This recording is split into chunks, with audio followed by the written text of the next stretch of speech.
To take your seats. We are just about to start our program, but first we will be having a SHE moment with the SHE officer for GICC, Mr. Godfrey Dizala. Let me give him this time before we officially start the program so that we can get our SHE standards right. Mr. Dizala.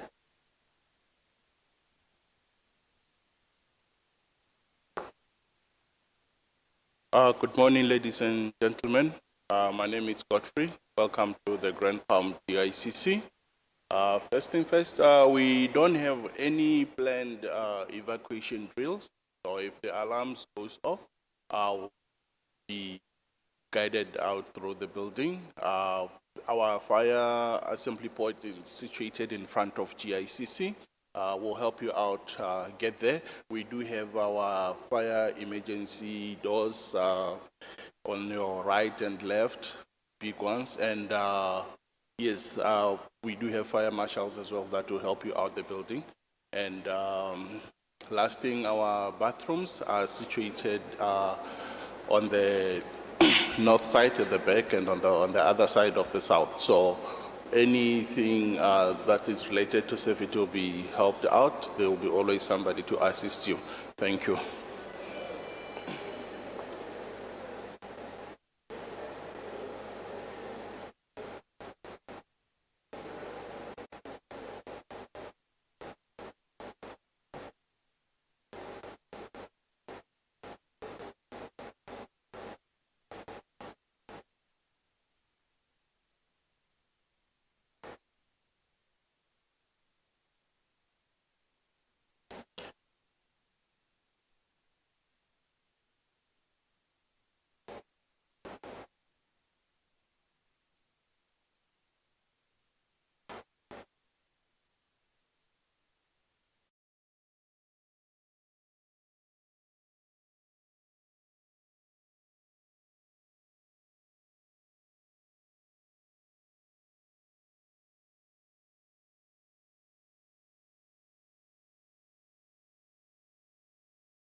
Of course, I'm not alone. I am with Mr. Tshwaragano Mereki. He just introduced himself.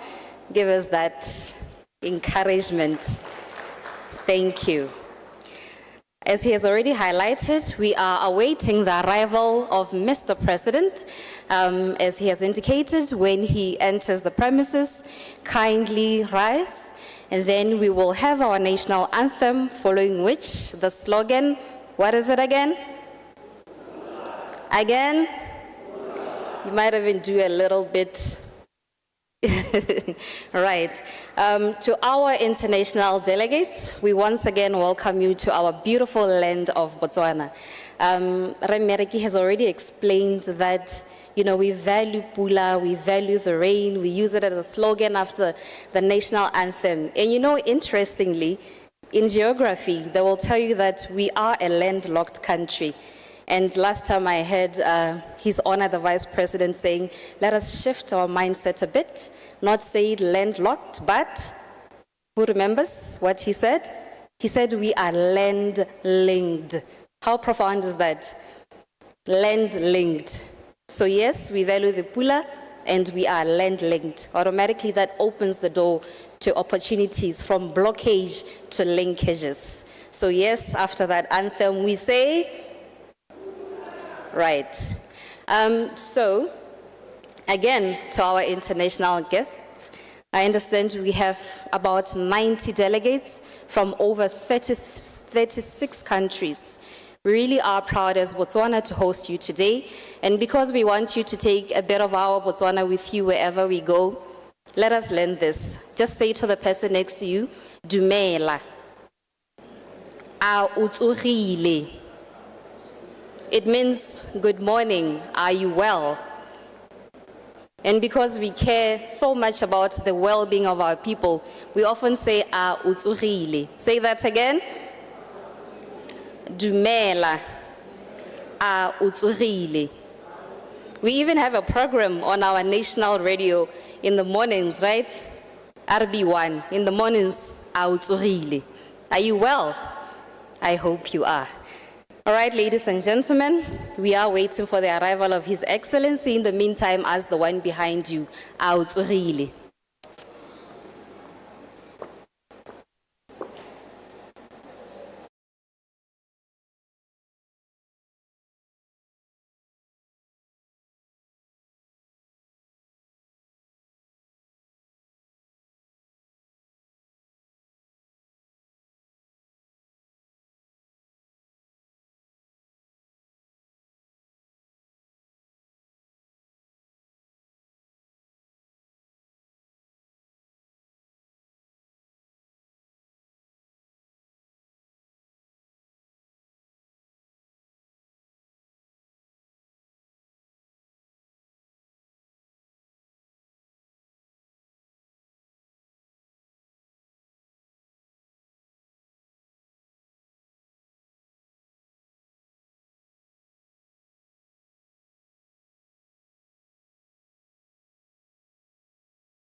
a ko riane ya pina eo ke ba utusi se ka henya.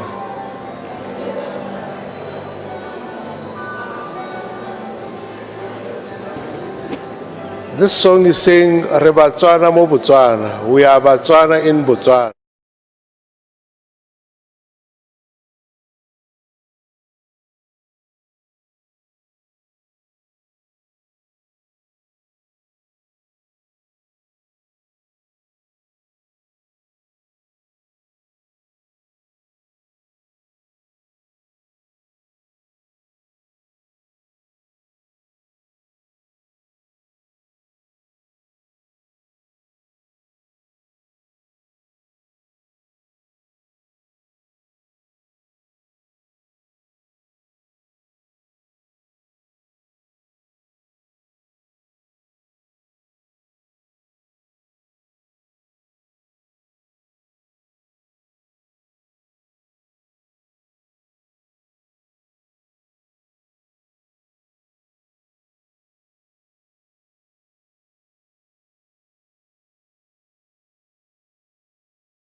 The moment we've been waiting for has arrived. We may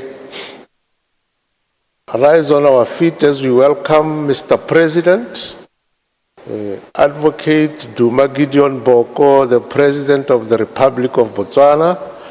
As I said, as he takes his seat, we sing our national anthem. Welcome, Mr. President. As we are still standing, we are going to take our national anthem, after which it will be prayer.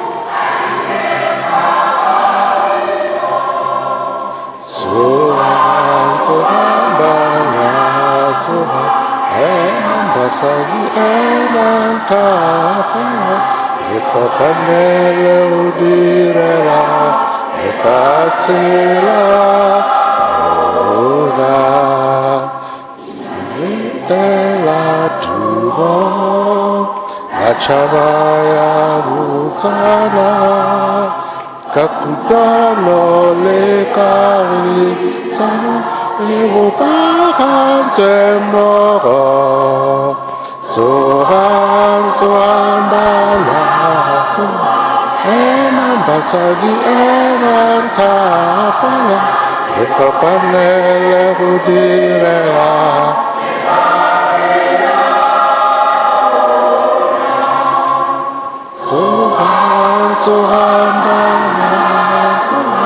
Emambasadi emantafala ekapanele kudirela efatsela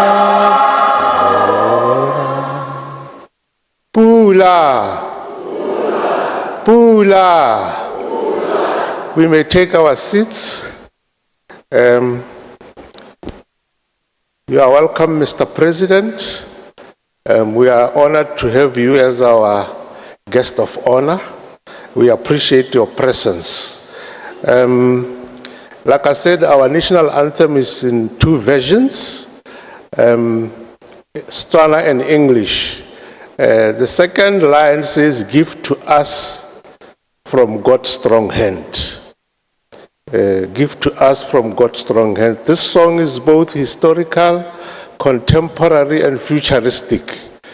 I use the line, "Give to us from God's strong hand," to invite the pastor for our prayer, Pastor Peter Mushudi. The song acknowledges that Botswana is where she is because of the help of God.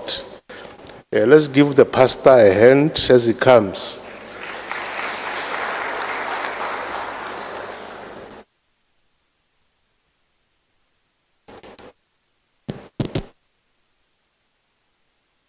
Directors of proceedings or ceremonies, His Excellency, the President of this beautiful republic, Advocate Duma Gideon Boko, Chief Justice Rahau Palelwe Ketlogetswe, ministers here present and their deputies, permanent secretaries here present and deputy permanent secretaries,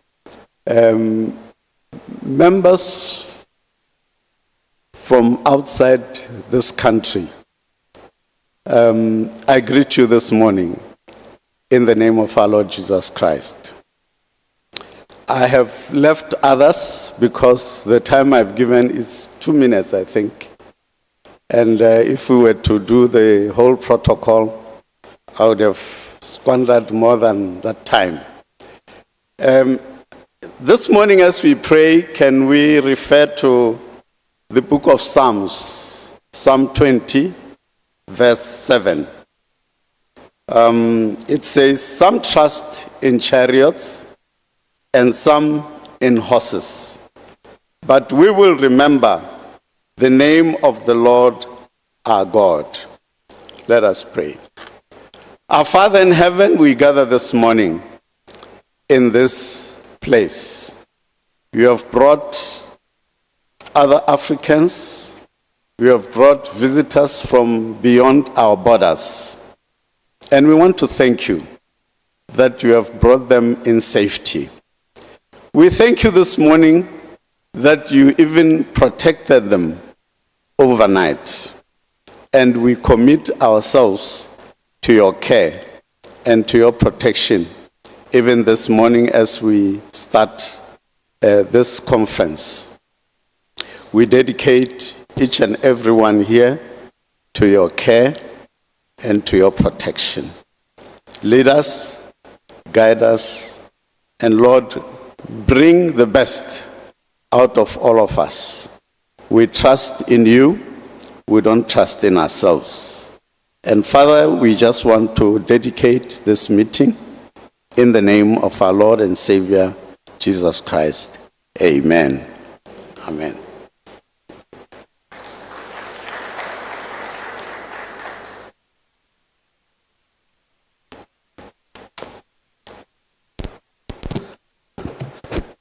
Thank you, Pastor Peter Mushodi, for that prayer, that we don't trust in horses or chariots, we trust in the name of the Lord. Like I said, our national anthem recognizes the important role that God has played in the establishment of this nation. We are gathered here on the occasion of the high-level Africa Civil Society Conference. Like I said, this conference is for non-profit organization. If you know a bit of our history, a long time ago, we were a protectorate of the British, and they sent missionaries here from the London Missionary Society, which is an NPO or non-profit organization. And they helped us a lot with guns to defend ourselves against those who wanted to take over our nation. That is why our national anthem recognizes the role of God.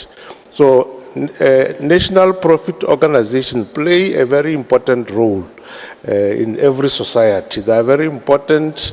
They have to do good works. So that's why we are gathered here, Mr. President, to learn from each other, capacitate each other on the importance of civil society.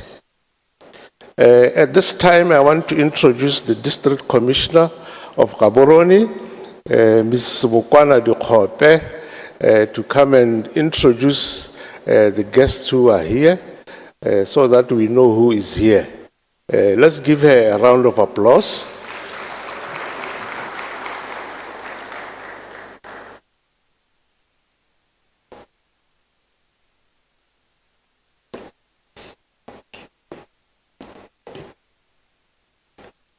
Thank you, Program Director, the President of the Republic of Botswana, distinguished guests, ladies and gentlemen, good morning.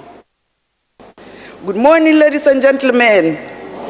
Thank you so much. My name is Bokwana Dekupe, District Commissioner of Gaborone District, and I'm here to introduce dignitaries here present. Program Director, it is my honor and privilege to introduce Mr. President, Advocate Duma Gideon Boko, the President of the Republic of Botswana.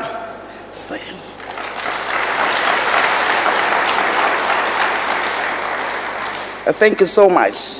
Ladies and gentlemen, in our midst, we have His Lordship, the Honorable Justice Haola Pelwi Kitlogetswe, the Chief Justice of the Republic of Botswana.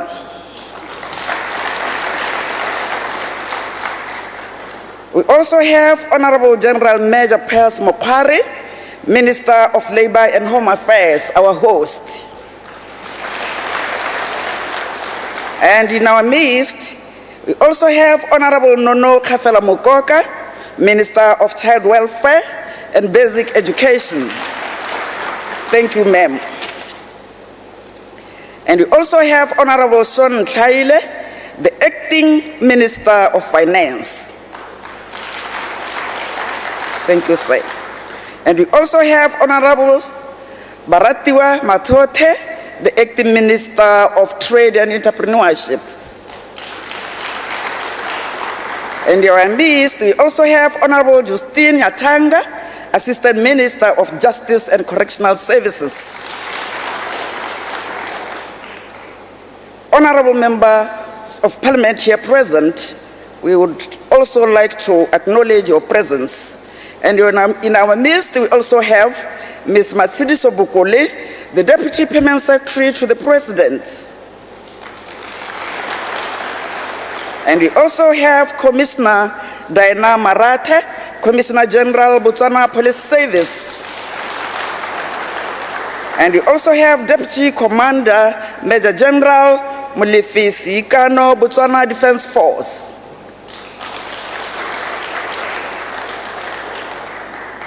And we also have Dr. Bupelu Kale Soko, Director General, Financial Intelligence Agency.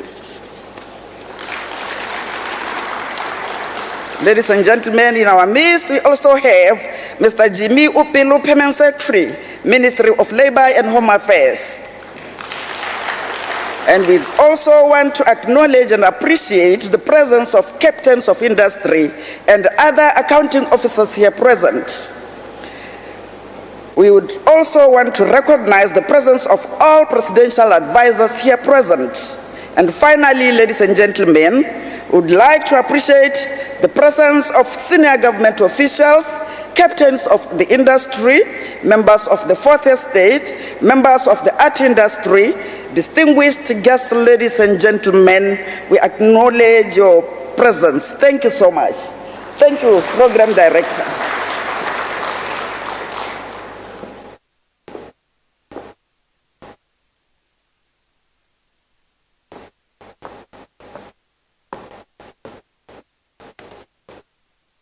Good morning. Good morning once again. Kindly allow me to stand on the protocol that the District Commissioner has laid before us. Indeed, I believe that from those remarks, we could hear that the government of Botswana is here, meaning that the government does take AML CFT issues very seriously, and we are committed to ensuring that Botswana remains compliant and fulfills all the required standards. That is why today we have the government in our midst, government of the people, for the people. Let us once again give the dignitaries a round of applause for their presence this morning. And let us not forget what we learned this morning. Just look at the person next to you and say, Dumela, autsorile.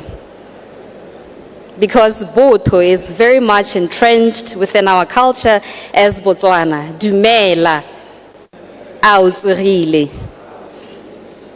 Right, moving right along, to officially welcome us and set the tone of our deliberations, I have the distinct honor of welcoming the next speaker. Ladies and gentlemen, within the AML CFT space, this next speaker has championed reforms under the Societies Amendment Bill, which really did help us to ensure that our NPOs are compliant to a certain extent. Furthermore, he has lent firm support to the NPO's Regulators Connect initiative, an endeavor that exemplifies constructive dialogue between the state and society, which really is the essence of today's conference. Ladies and gentlemen, his leadership speaks to the spirit of this conference. Allow me to welcome on stage the Honorable Minister, retired Major General Pius Mokware. He is the Minister of Labor and Home Affairs. Honorable Minister, the floor is yours.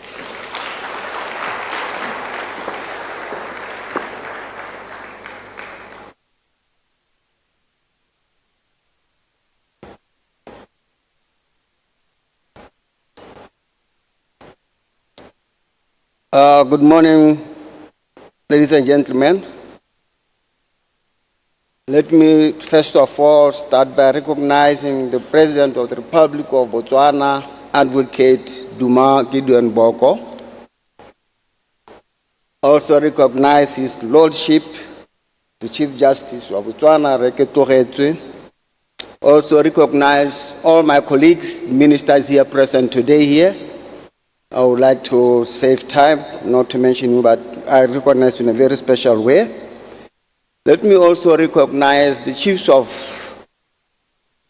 security agencies here present. I can see them here. Also, excuse me for not naming you individually due to time pressure. Let me recognize all the permanent secretaries here present also. And let me recognize in a very big special way the Civic Africa Hub Director and lead organizer of the conference, Rewon Jela.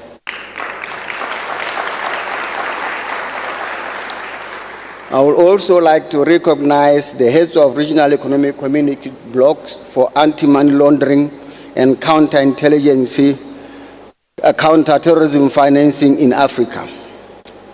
Let me also recognize all development partners around, financial intelligence units from across the world here present, civil societies representatives here present, the banking services centers, research institute and the academia, and lastly, the members of the Fourth Estate.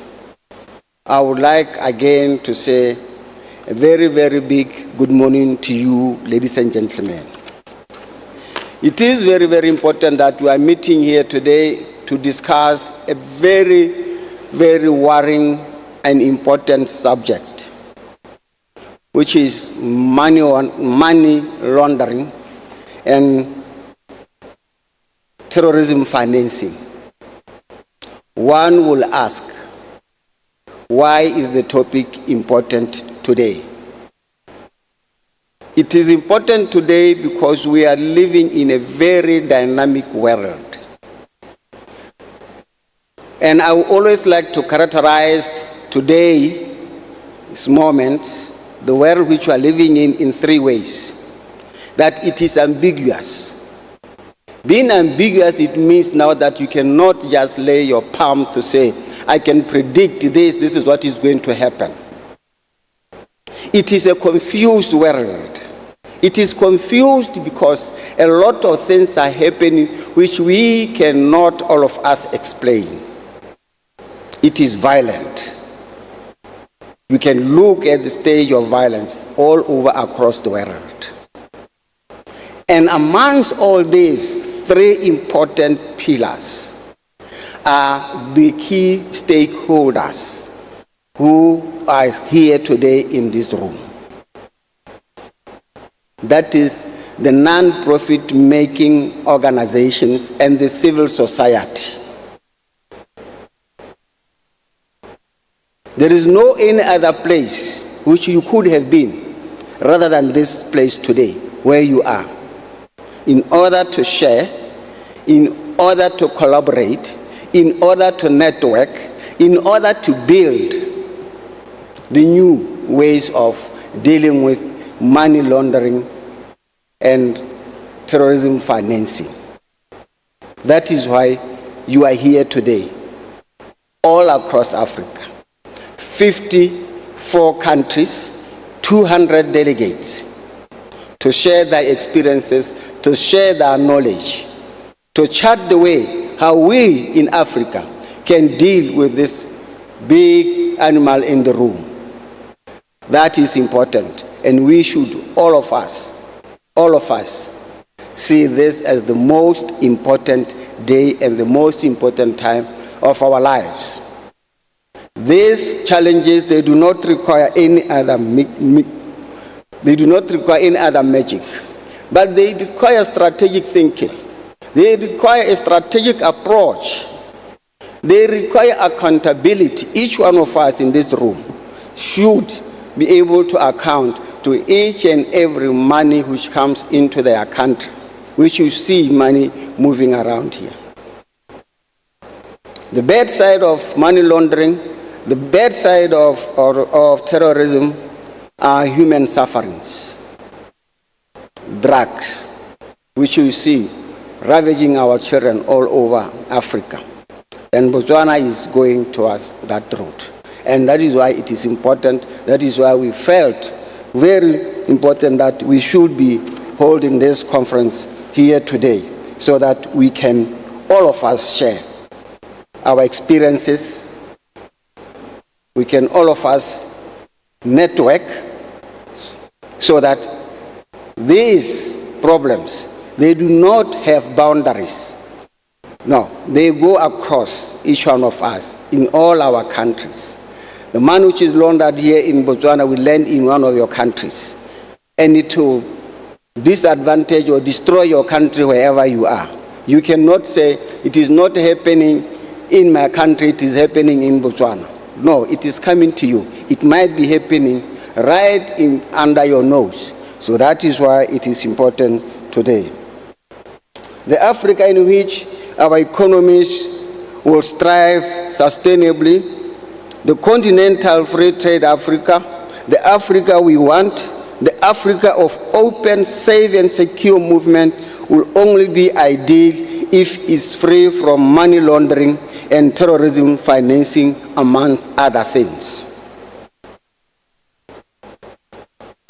Master of Ceremonies, in the coming 2 days, this conference is here. We'll hear from the various speakers, experts, researchers, and strategists on efforts made to safeguard the non-profit making organizations from the scourge of money laundering, as well as regulating standards for enforcement and compliance.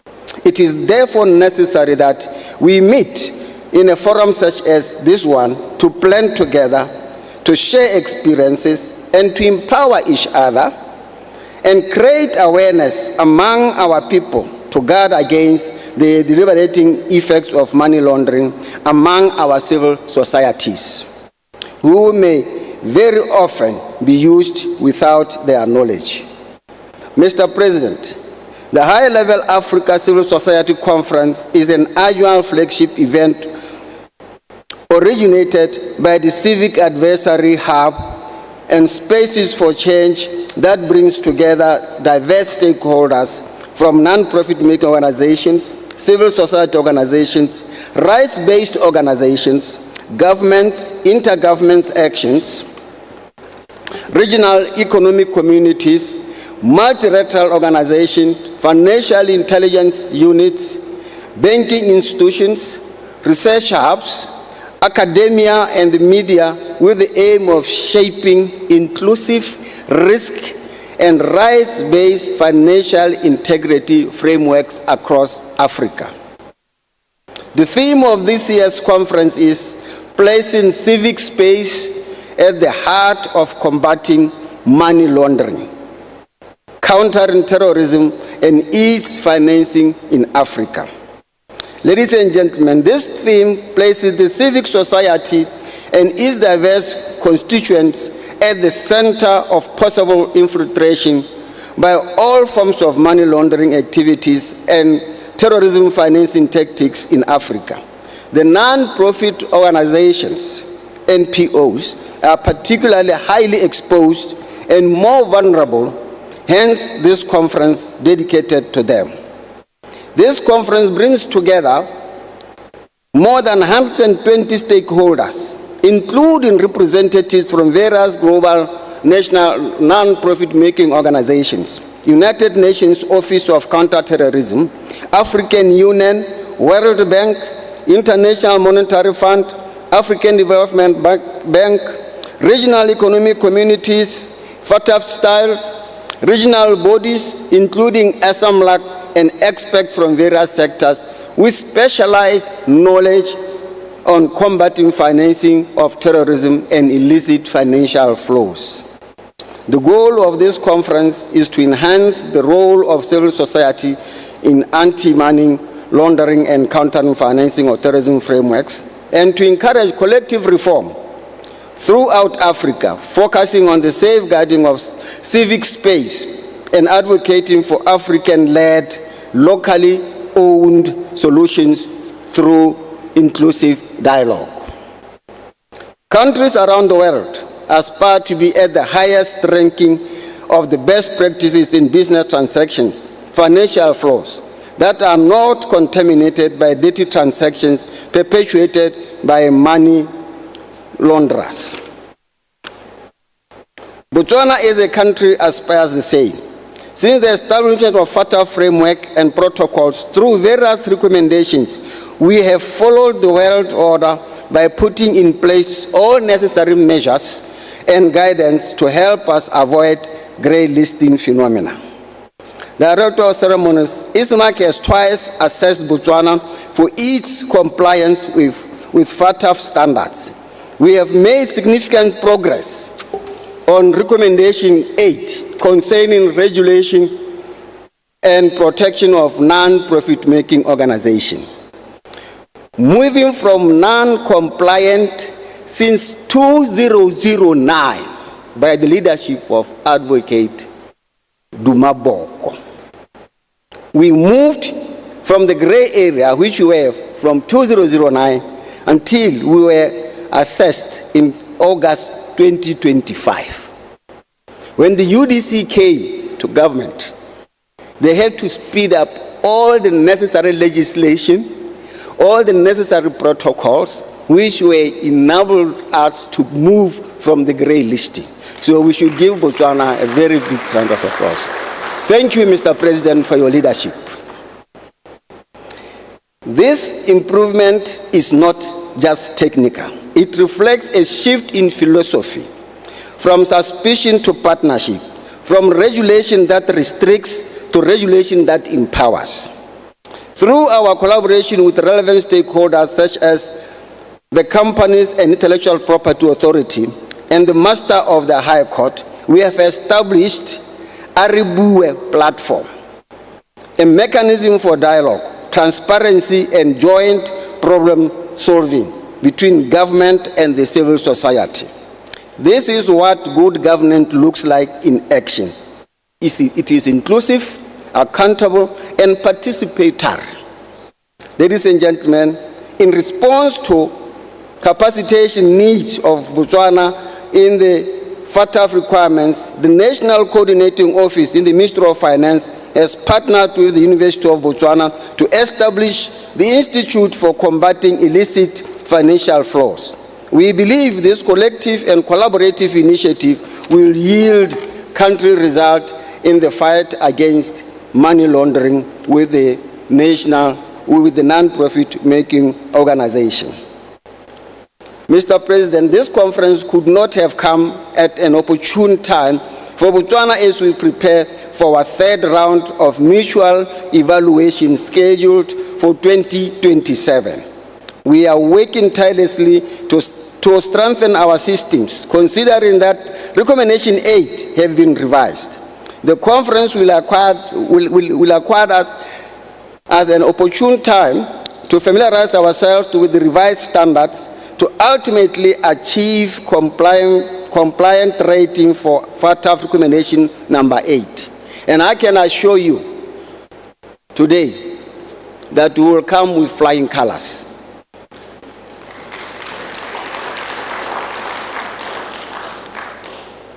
Master of Ceremonies, once again, let me welcome you and assure you of Botswana's support and commitment to uplifting the regulatory standards and the protocols in fighting money laundering and terrorism financing using the non-profit organizations.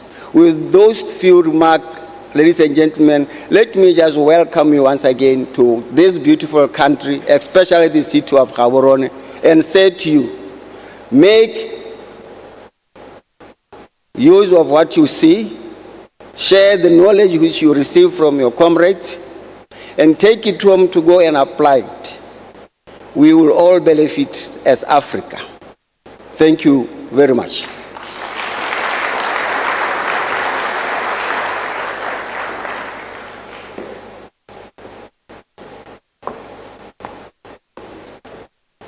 Thank you once again, Honorable Minister.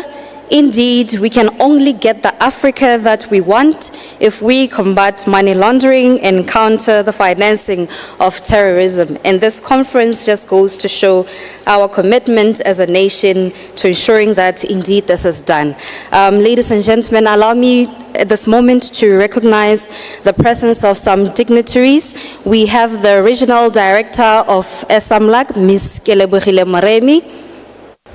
You may rise. Ms. Moremi is a Motswana making waves in the international space. Ma'am, we give you your flowers.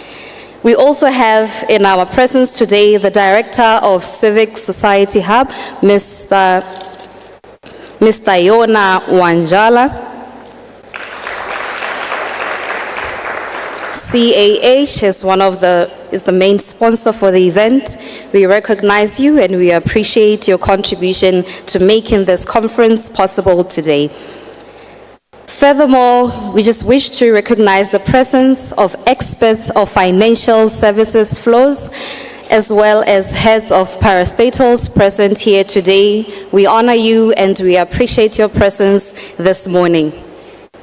Let us give them a round of applause.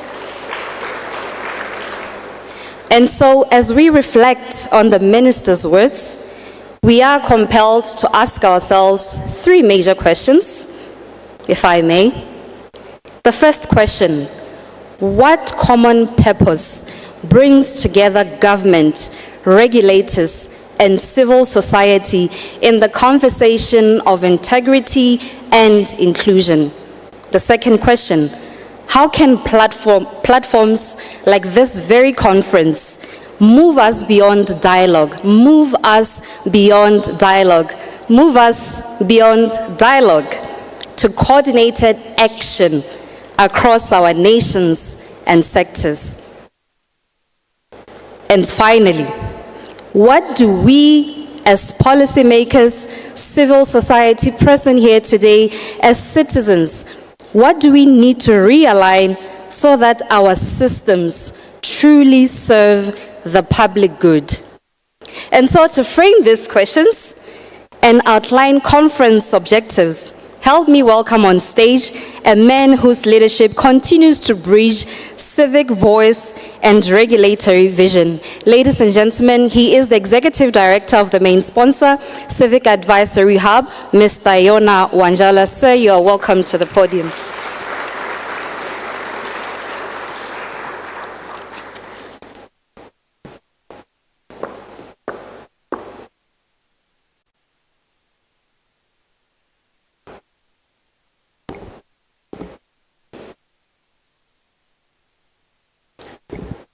Dumela. Is it Tom?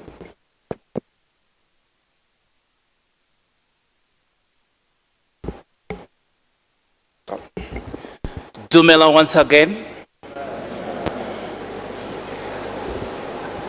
I bring you greetings from the Pearl of Africa, Uganda, and we greet Habari.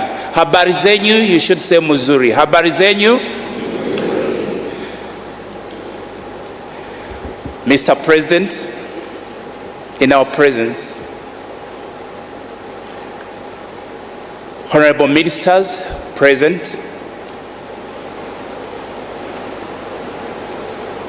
forgive my exchange of the protocol. the Chief Justice present here. Allow me not commit protocol hiccups. Let me ride on the already existing protocols. Mr. President, sir,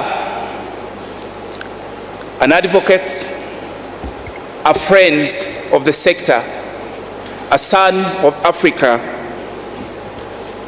we are highly honored by your presence on such a key event that means a lot to the sector within Africa and beyond, under the topic and the theme, placing civic space at the heart of fighting money laundering and countering the financing of terrorism. Mr. President, sir, this theme is anchored on the fact that Africa is grappling with challenges of money laundering, with challenges of terrorism financing. Statistics reveal that on an annual basis, we lose close to 88.6 billion. This money, if at all it is plowed back, it would mean a lot to our society. It would make us attain our goals 2030 and 2063. But with the deficits in governance, with the deficits in all elements that would nurture and lead to the plowing back of these monies into our economies, we seem to be the poorest country again, and we seem to be beggars on the planet Earth, yet God gifted us.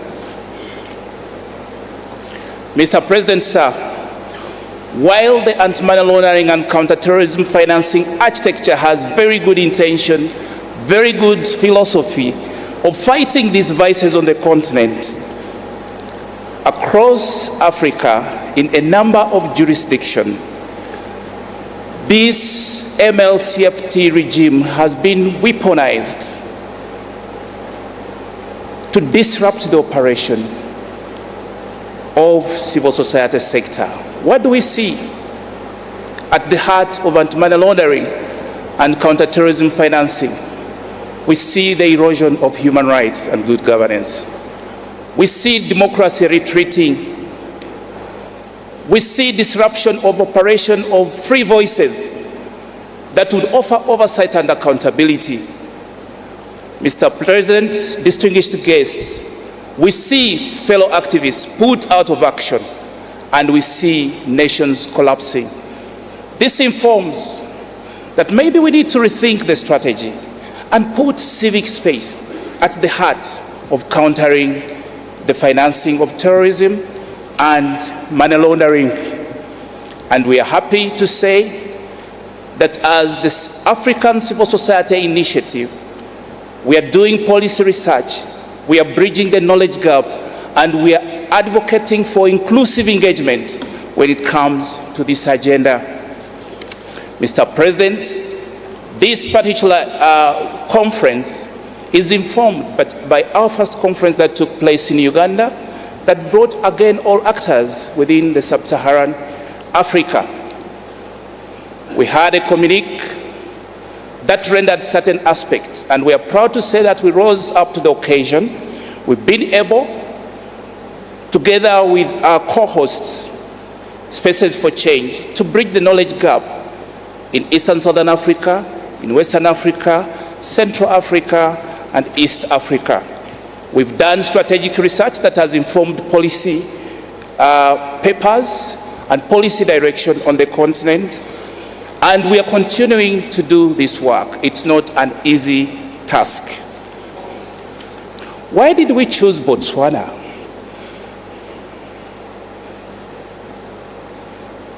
Botswana as a country has demonstrated to be a democracy, one of the lead democracies in Africa. Can't we clap for this?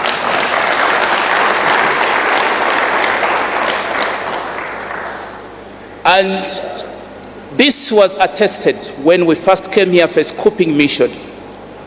We met in one of the hotels with the Chief Justice, allow me to declare this, with my team from the Civic Advisory Hub.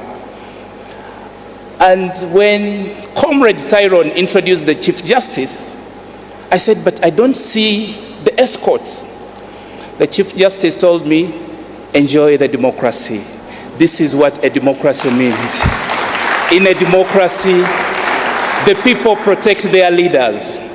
And I was reflecting in several countries in this continent. When the Chief Justice is present, you might think the country is at war. So congratulations to Botswana.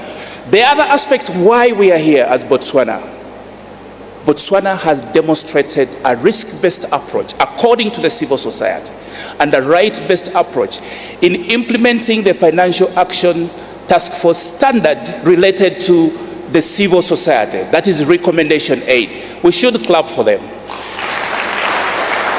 I know I might not constitute the assessment committee, but I think you would follow Nigeria to be fully compliant when it comes to recommendation 8. Key to it again, Mr. President, we know you as a friend of the sector. We know you as a member of our advocacy team.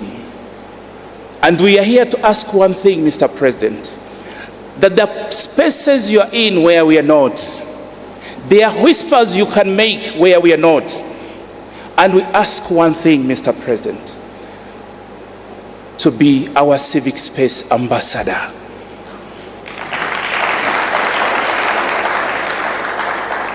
The Civic Space is shrinking. We need to reclaim it in other spaces. We need to defend it, but key to it, we are joining the struggle with all industry experts in anti-money laundering and counter-terrorism regime to fight these vices. Colleagues, like the Honorable Minister stated, we are here to share experience, but we should move beyond rhetorics to action. We should all be ambassadors of safeguarding civic space. We should be ambassadors of fighting money laundering, terrorism financing, and illicit financial flows. Are we ready to do that? Are we ready to do that? Thank you, ladies and gentlemen. God bless. We are more than humbled. Allow me invite, with your permission, my co-organizer, Civic Spaces for Change from Nigeria, Miss Victoria Oweri, to say a word. Thank you.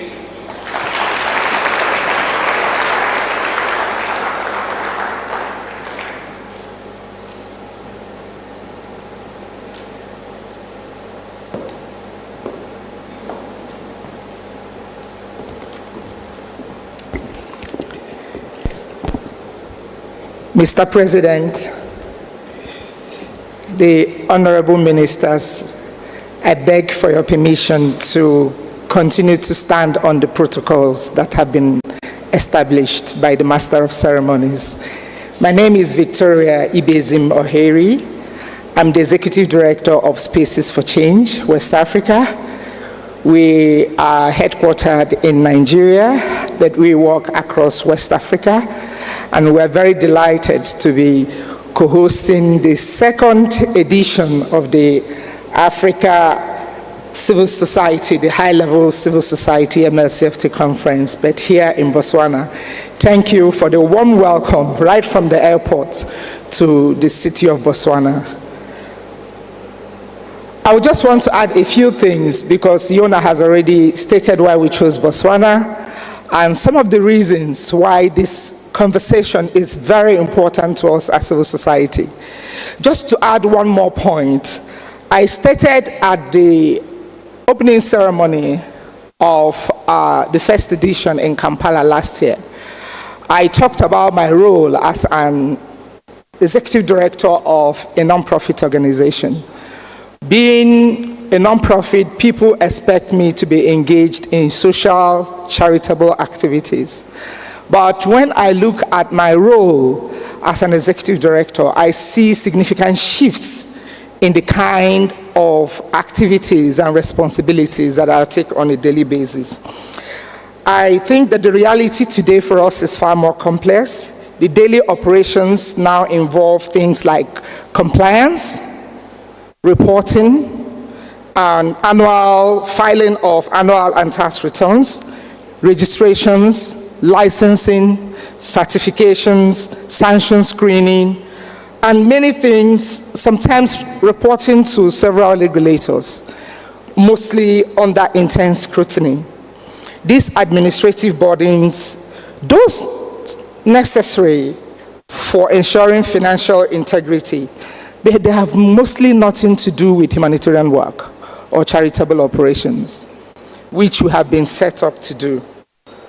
So most of the time, smaller organizations, for many small organizations, these requirements can be very overwhelming and costly for them, and in most cases making it difficult for them to continue to operate. And it also detracts them from their core work of charitable activities. So this conference proceeds upon the premise that the CSOs, civil society, non-profit organizations in Africa, we desire to continue to carry out our vital work, but with minimal or no disruptions at all, while understanding that authorities also have a responsibility to monitor our activities. So I would like to share a comment with you that the United Nations Special Rapporteur on the right to freedom of expression and assembly, she dropped it on my LinkedIn post 2 days ago. And when I opened it, the opening statement said, by the end of June 2025, thousands of civil society organizations had been forced to shut down worldwide. Many others are now vanishing, shrinking dramatically, or facing profound challenges that are pushing them into transformation, often without capacity to stay true to the paths envisioned by their members or to fulfill their missions. This is from the Special Rapporteur. This is the impact of the ways disproportionate burdens arising from the implementation of AML-CFT requirement. So why are we here? And the reason is to demonstrate that the civil society is actually an ally of the government in the fight against money laundering and countering the financing of terrorism. And the number of people here today attests to the growing cooperation between civil society and the government. And the message for us is that states should not unduly restrict civil society organizations, but make it easier for us to continue to do the good works that we have set out to do. And also, by not imposing undue legal restrictions, we may lead over compliance, over regulation, and financial exclusion. I would like to thank again, I would like to conclude by thanking our partners and the government for welcoming us to Botswana. I would like to thank our partners, our donors, there are so many of them in the room who have started this journey with us and who are continuing this journey with us. We are also grateful to governments across Africa for listening. The progress we have made across countries, we could not have made that progress if the governments were not listening. Yona just mentioned that Nigeria is compliant on FATF Recommendation 8. It happened because the government of Nigeria was listening to civil society when we were clamoring for reform and shifts in the regulatory landscape. We want to thank governments from all parts of Africa who have been listening to us, who have attended, who are all present here in the room, and as we continue to conversation, to continue to fix the cracks that remain. On that note, I would like to say thank you, Botswana, Dumela.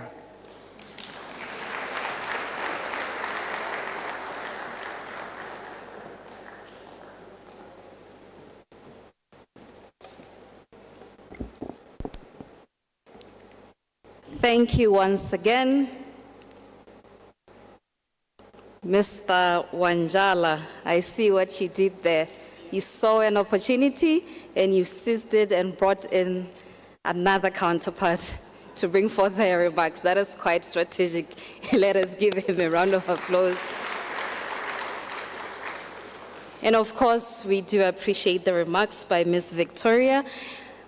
and Mr. Wanjala. They've just echoed the sentiments shared earlier by the Honorable Minister that indeed Botswana is making notable strides in ensuring that we are largely compliant. And as far as recommendation 8 is concerned, let us give NPOs another round of applause.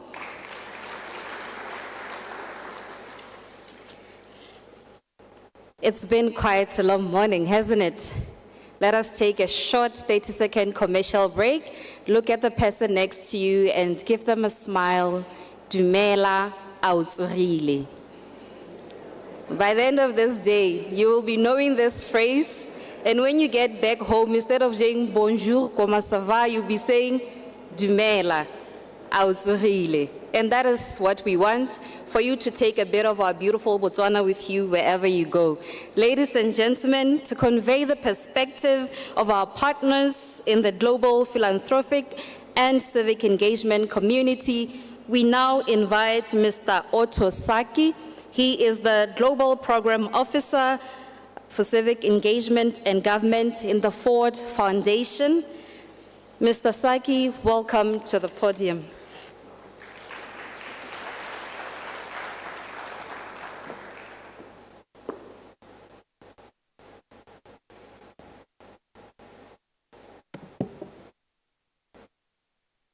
Your Excellency, the President of the Republic of Botswana, Honorable Advocate Duma Gideon Boko, distinguished delegates, all protocols observed, and good morning once again. We are gathering at a time when the world is facing several deepening economic, political, and social challenges. And indeed, across Africa, too many of our fellow citizens remain excluded from decisions that affect their daily lives and their futures. Yesterday, during the master classes held at the opening of this conference, we had many striking examples of exclusion, including how women are often left out of frameworks on countering the financing of terrorism, and how women continue to be portrayed only as victims of terrorism and its financing. Yet we know that women have much more to offer as leaders, innovators, and peace builders whose voices and experiences are essential to effective policy making and implementation. We further heard about how blanket de-risking policies have disconnected legitimate non-profit actors from the financial systems they depend on, thereby undermining their ability to deliver services and support communities. These measures, while often well-intentioned, have weakened both our development efforts and our shared human security objectives. These examples, among other realities, Your Excellency, compels us to confront an undeniable truth that exclusion erodes trust, weakens resilience, and ultimately undermines collective security. Your Excellency, distinguished delegates, our task is therefore very clear. We must ensure that civic space is not only protected, but that it informs, shapes, and drives policy processes and decision-making. As the Ford Foundation and our peers, such as the Mott Foundation, we are humbled to be in partnership in supporting the efforts by civil society groups that create and sustain these African spaces discussing global issues. Your Excellency, we sincerely believe that Africa, African governments, African organizations, and African civil society must lead in shaping these critical discourses. The Civic Advisory Hub, for instance, is making significant progress through initiatives such as protecting your charities from money laundering and terrorism financing, which spans from East to Southern Africa. And similarly, Spaces for Change has led critical efforts to strengthen civic participation in West Africa.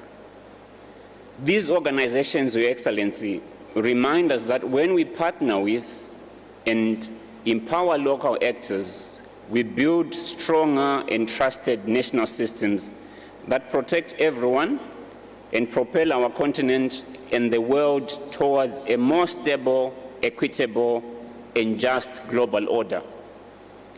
When civic space thrives, accountability strengthens. When citizens are ahead, resilience grows.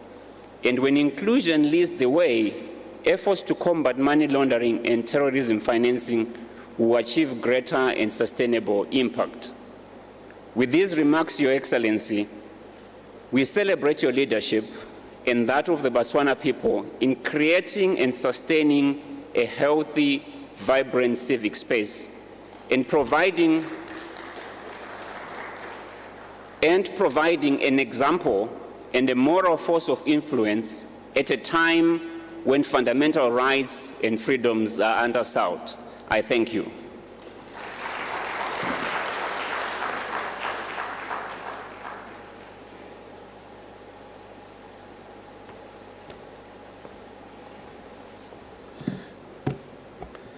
Thank you very much.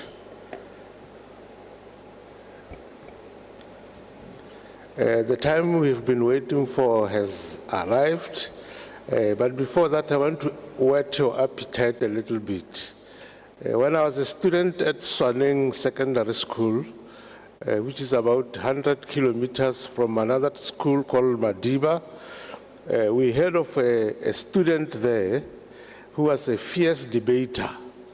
They had visited our school, and on Monday morning as a day scholar, the school was buzzing about this student, that he was also a narrator in a play called Shaka Zulu.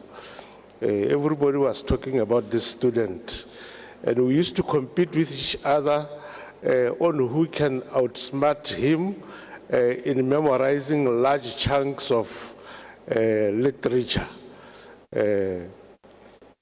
That student finished at Madiba and left without me having seen him. I just heard about him. But we were terrified about him because he was a fierce debater, like I said. Fast forward to 1991, August, I was a student at the University of Botswana. And this student was there. There was an event to celebrate the Libyan revolution. The English spoken there was terrifying for some of us rural boys. It was the first time I heard the word narcissist. I heard it from that student. And because I was not satisfied with that good English, one of my lawyer friends, who is a judge now, Godfrey Radijeng, invited me to a moot court.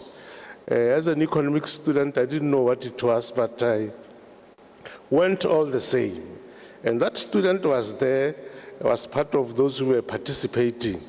And the English was very good also. The word I remember I heard there was Clapham omnibus. I never heard that English in my life. Ladies and gentlemen, that student is now the President of the Republic of Botswana. So I'm saying this, like I said, to whet your appetite. Expect good presentation. Expect good delivery. Mr. President, this is your time, your moment. You are welcome to the podium, sir. Thank you very much.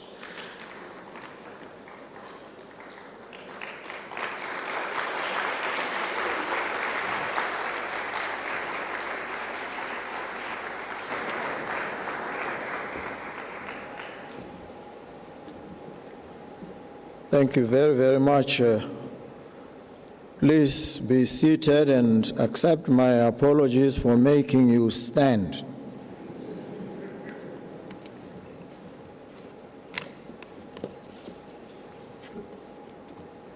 Let me acknowledge with respect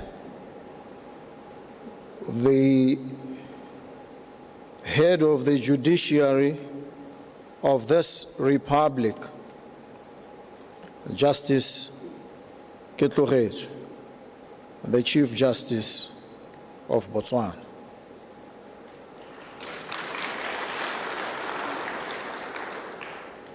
He is the head of our judiciary, a judiciary that has commanded respect across not just the African continent, but the world, for its adherence to the rule of law, its defense of human rights, and anchoring this republic. We are much in your debt, Your Lordship. Thank you very much for being with us here this morning. The other arm of government that is represented here is the executive. The executive, which wields both the purse and the sword. It avails resources to finance the operations and activities of government and society. It has at its helm the President,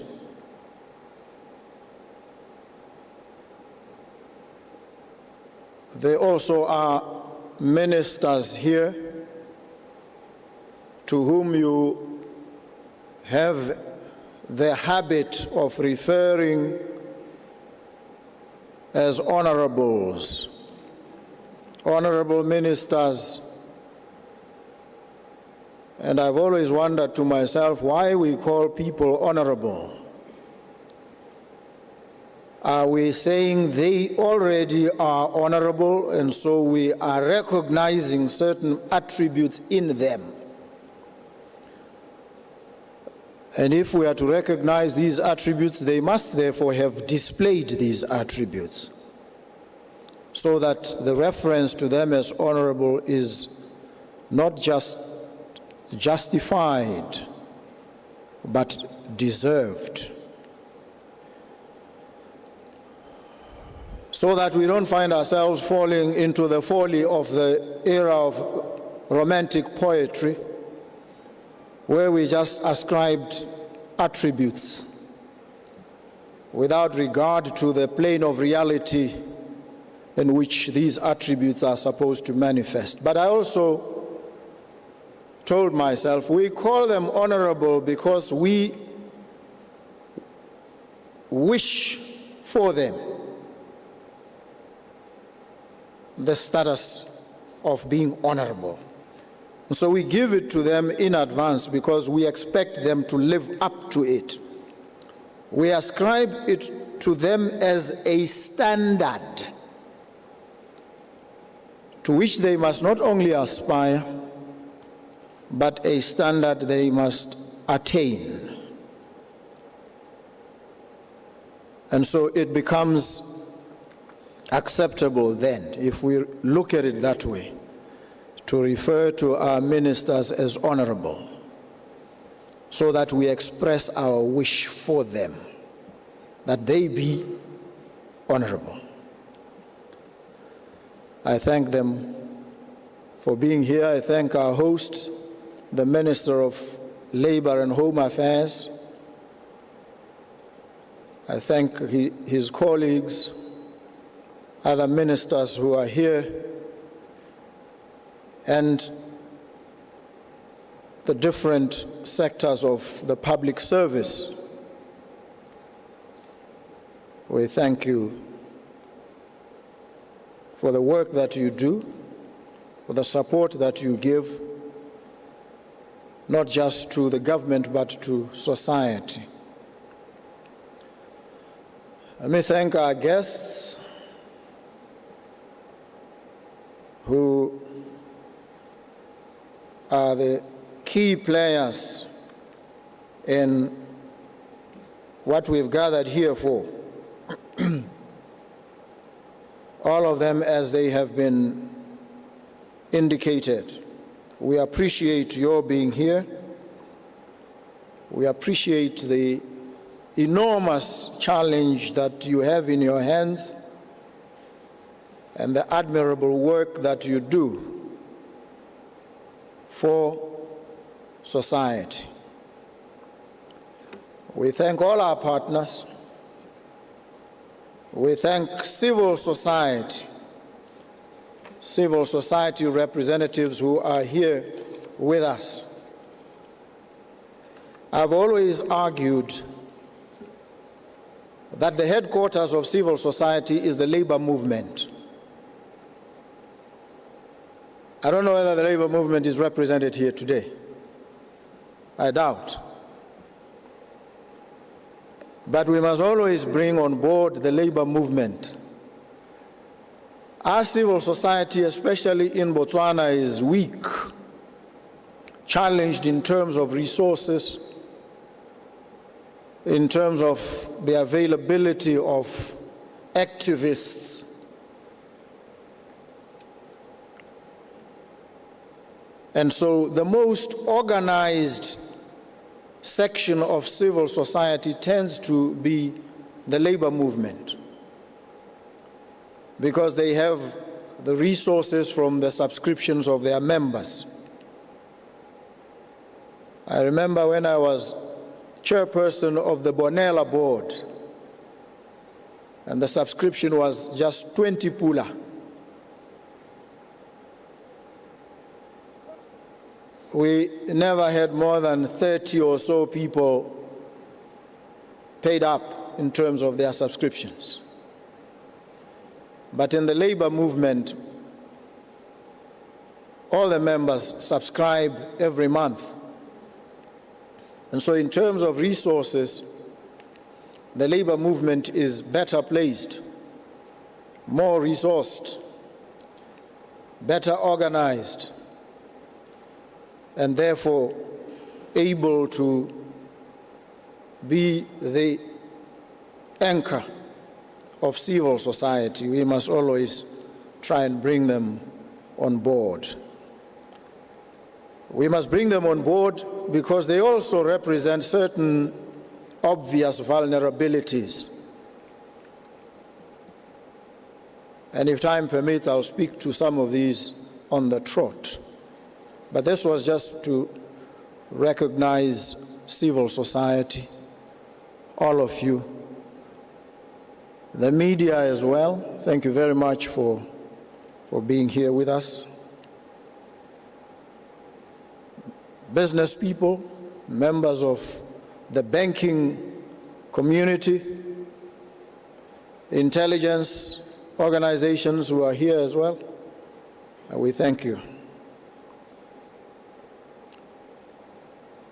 We are gathered here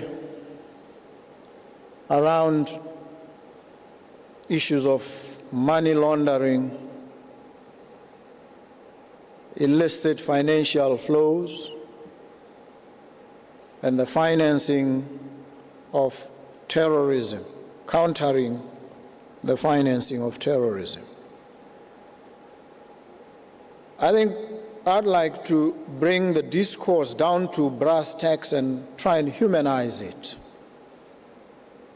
Why do we have this big challenge of money laundering? What money is this that is being laundered? Where does it come from? Because we're trying to establish the channels through which it moves and flows. What is its source and origin? Where does it come from? Why do we have the problem at all? We have this problem because people have, at least some of them at any rate, this ingrained weakness or propensity to seek to enrich themselves to amass often obscene levels of wealth. And when they do, those of them who hold public office turn the public purse into their own private chest of resources. They steal public resources or resources entrusted to them, appropriate these for their own personal benefit. This is the real problem. These funds, these resources, this wealth is illegally obtained, stolen, obtained corruptly. And then it is channeled so that it is concealed. It is placed beyond the reach of crime intelligence, all these intelligence organizations, and beyond detection by society. At its simplest, this is what we are wrestling with. The channeling of the resources takes many forms. People buy property, they move it through drug trafficking,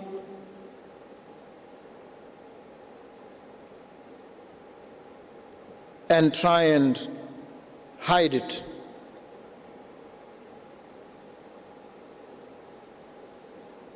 Who are these people that do this? They are not an alien species that has just invaded planet Earth. They are us. They live amongst us. They operate in our societies, in communities. They are found even in these civil society organizations. The civil society organizations, government, companies are not immune from these activities. So these criminal enterprises can and do thrive even in the organizations established to combat the very scourge of money laundering. And so sometimes you have the launderers giving us sentimental platitudes about money laundering because they have not yet been detected as launderers. This is the reality, and we must face up to this reality. We must, because as the poet William Butler Yeats says, it takes more courage to shine the spotlight on yourself, to plumb the depths of your own vulnerability, to examine the cracks and crevices of your own self, your own soul. It takes more courage to do that than it does for a soldier to fight on the battlefront. And so we must shine the spotlight on ourselves. I hope this is partly why we are here. Not to face the inquiry away from ourselves to our exclusion. We must be involved. We must probe our own ingrained frailties, some of them institutional, taken for granted. We must examine these so that whatever solutions we come up with from here are solutions that can work and solutions that do not amount to denial. We must avoid any denialism.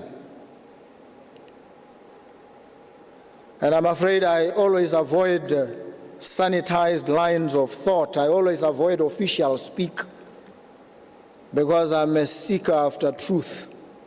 And we've got to face the truth about our circumstances and ask the difficult and uncomfortable questions.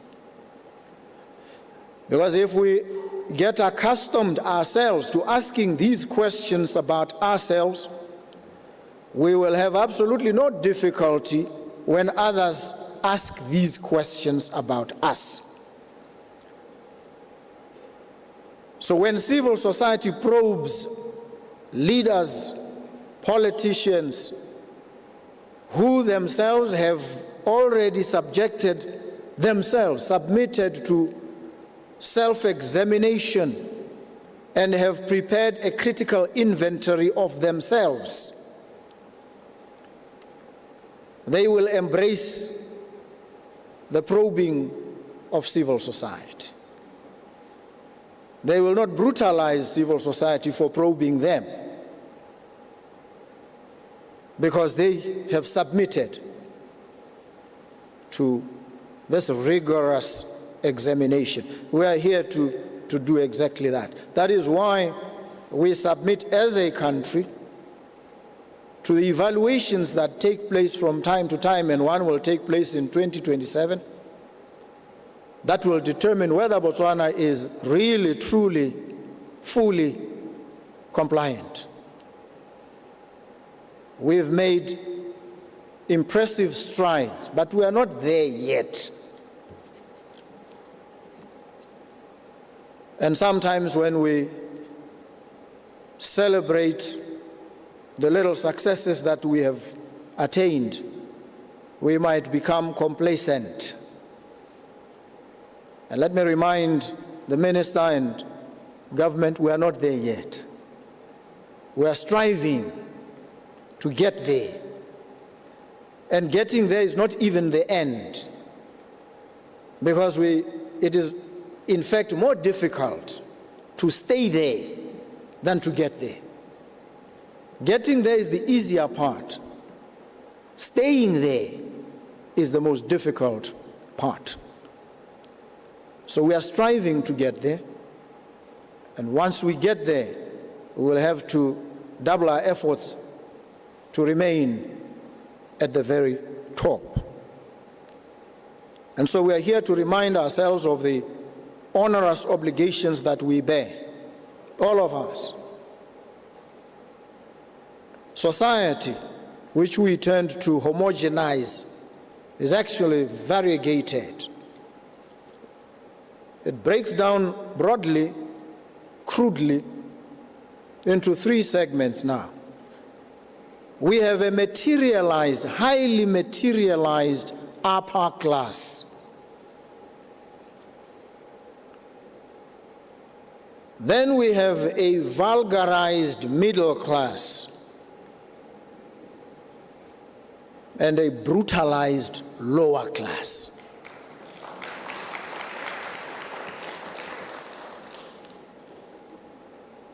These are elementary truths about our society. And so some of us, even activists at the forefront of the fight against corruption, money laundering, belong to that materialized upper class. Sometimes we bring our activism to mask and conceal the real motive, which is to amass wealth and continue to belong to that materialized upper class.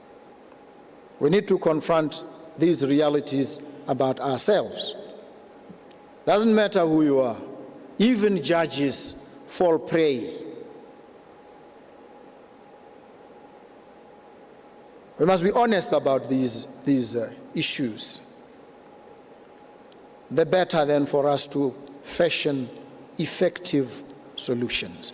One of the critical metrics of assessment that we will face in 2027, because the others we clear very easily.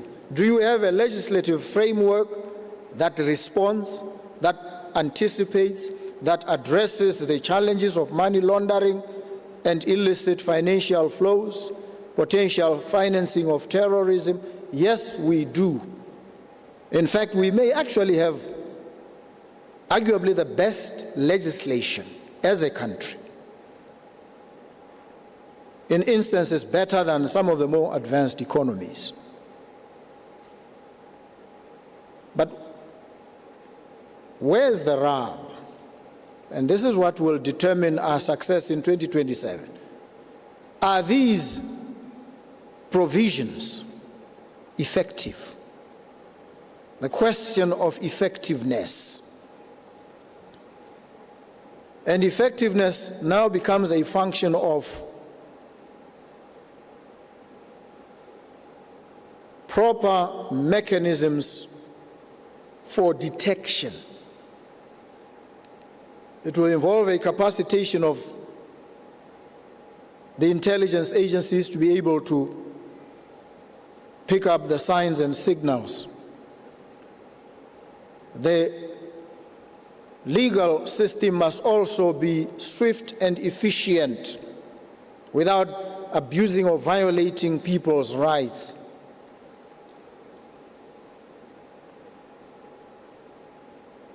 We need to have effective institutions to administer the law. And the Chief Justice has set in motion an arrangement in terms of which, first, he's establishing now specialized, dedicated criminal courts with judges who will deal only with criminal cases.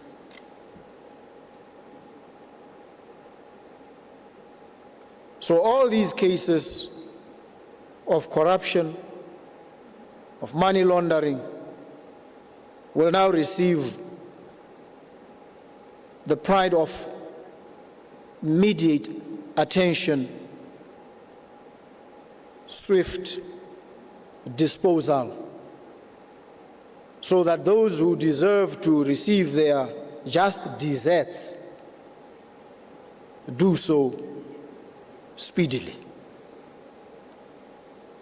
These are interventions that are underway in Botswana, and that should place us in good standing to be fully compliant.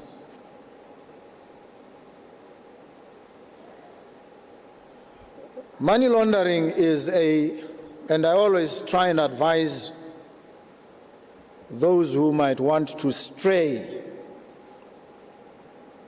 advise them in the following manner. Ordinarily, in the criminal justice space,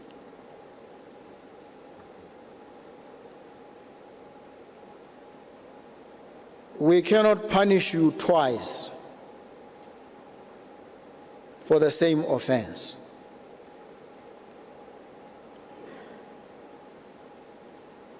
In money laundering, if you take 1 million pula and you go to a car dealership and you buy a car,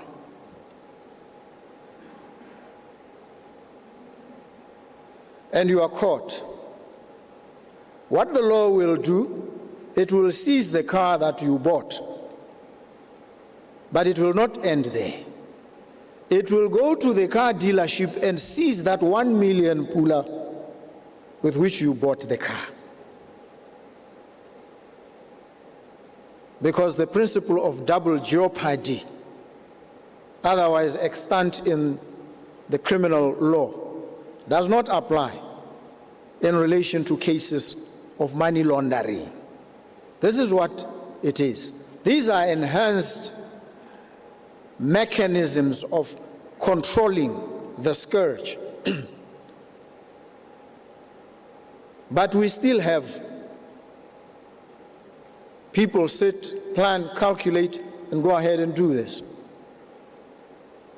And so the issue of effectiveness is not just to tick the box when a SAMLAC comes and say we are compliant with FATF standards. It is to safeguard the very interests of the country and its people, that we sufficiently deter, especially the mighty and powerful, who not only engage in these criminal enterprises but also subvert the course of justice. And this is the second aspect. These individuals and or cartels that steal, obtain wealth illegally are very astute. They protect themselves. They capture right from the constable in the police station all the way to the minister, sometimes even the president.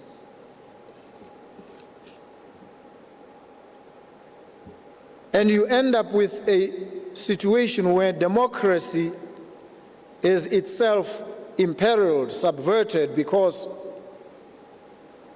these predatory organized interests then rule, and not the people.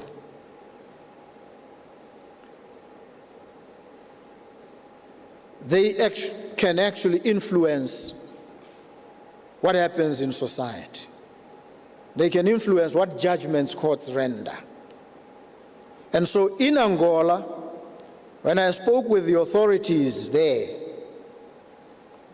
about these very same issues, they said they had to take a slightly different approach, where they sat with the criminals and negotiated, said to the criminal, "You've stolen 1 billion. We have established $1 billion.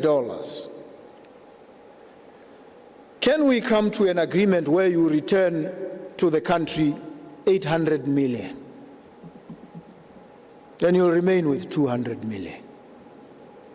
They've had to come to that point. Why? Because they were saying, this criminal who has 1 billion will go to the police, the investigating officers, the prosecutors, all the way to the judge, and bribe all of them. And say to the judge, "Judge, I have $1 billion, which I've stolen. I don't want to lie to you, but I can give you 400 million from that." And the judge says, 400 million US dollars. Even if I was given 10 lifetimes, I would not be able to make this. And the judge goes with it. And the case goes through the processes, however slowly or however quickly, gets to the decisive moment, and this criminal is acquitted. And it's final. What can you do? And the country has lost everything. So they say the compromise imposed on them by these realities and circumstances has been to negotiate with these criminals. This makes you realize how serious and how devastating the consequences of this scourge are. They can render countries ungovernable, unstable,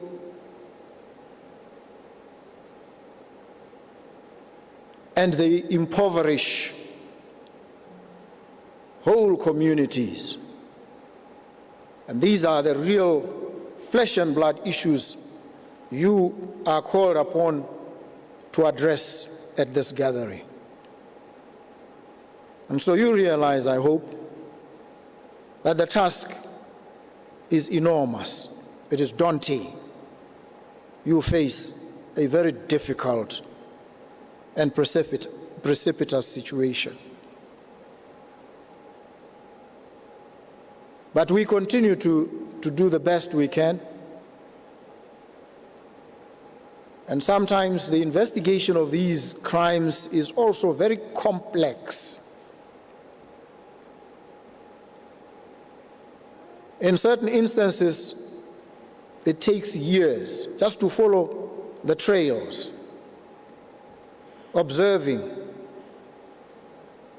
And in that period, society is up in arms. They think you're not doing anything. They think you are complicit. They don't realize, and you can't give them the details of the very intricate investigations that have to be carried out. This is the part of the challenge. And so police officers, intelligence operatives face this criticism. The other part is that the police officers themselves, once they are deployed in the front lines, they get exposed to the obscene amounts of wealth that are available. They get co-opted and enlisted in the service of these criminal enterprises. So you get sabotaged from within law enforcement itself. The examples from across the border in South Africa, what we are hearing now, are staggering, they are scary. And we sit here and we give poetic ornaments about how good we are. We're also vulnerable. In fact, we may also actually already be victims. Maybe we don't know it yet. That's why it is important to probe ourselves, to subject ourselves to the most rigorous and painful examination as a country, as government entities, as enterprises in this country, as civil society organizations as well, so that we don't find ourselves enlisted in the service of crime, money laundering, and the financing of organized crime. Because once we talk about terrorism in a country like Botswana, it seems so distant. The ordinary person doesn't immediately relate. They think you're talking about what? Boko Haram? That's a Nigerian issue. What are you talking about in Botswana? They don't relate. Organized crime is a reality. Trafficking, sometimes in humans, in children. Making money illegally. This is what we face. And so we are here today to bring together our multiple voices and perspectives to engage in a conversation that sometimes doesn't reach finality. It need not reach finality, but it's an ongoing conversation which we cannot transcribe in monologic form. So we are going to engage, I hope, in the next 2 days in a polyphonic conversation, multiple voices and viewpoints to try and find solutions, practical, workable solutions to these difficult challenges and situations. And I can only wish you well. I have no illusions about the seriousness of the task that brings you here today. But I also have full faith and confidence in your abilities to wrestle with these challenges and to offer to society workable, effective solutions that will enable the minister at the next assessment in 2027 to make the cut and to maintain the high standards that we would have achieved. And so it remains for me to thank you all for coming here and anticipate the conversations, the engagements that you will have that will help Botswana advance, that will help our region address these problems and help Africa deal with these persistent economic challenges to transform the lives and livelihoods of our people. Thank you very, very much for your kind attention. Thank you.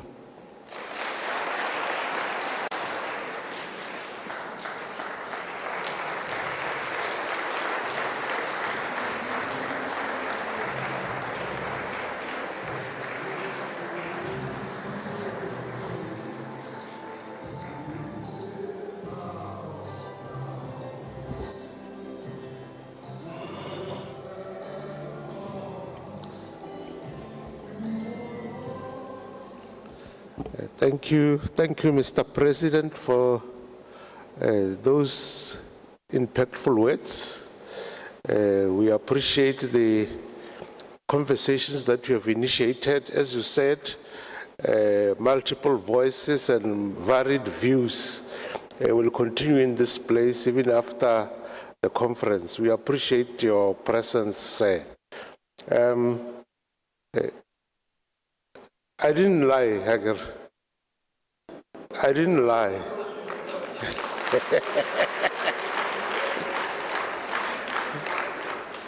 Thank you, sir, for that time you had to share your thoughts. Also, I want to say that the President wishes us well. Didn't you hear that? Okay, we are getting close to the end of our program. At this time, I want to invite Ms. Valerie Molatedi, who's the chairperson of the Institute for Combating Illicit Financial Flows. It's an institute that is housed at the University of Botswana, which is Botswana's efforts to fight these evils that we are talking about in this conference. Mama Molatedi, you are welcome.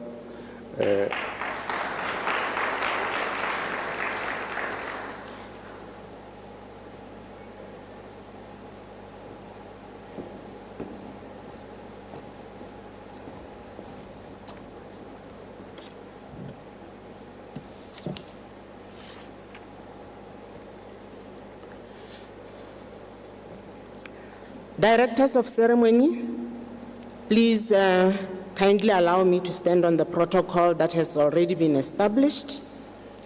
Allow me to greet the President of the Republic of Botswana, Advocate Duma Gideon Boko, the Chief Justice, all dignitaries here present, ladies and gentlemen.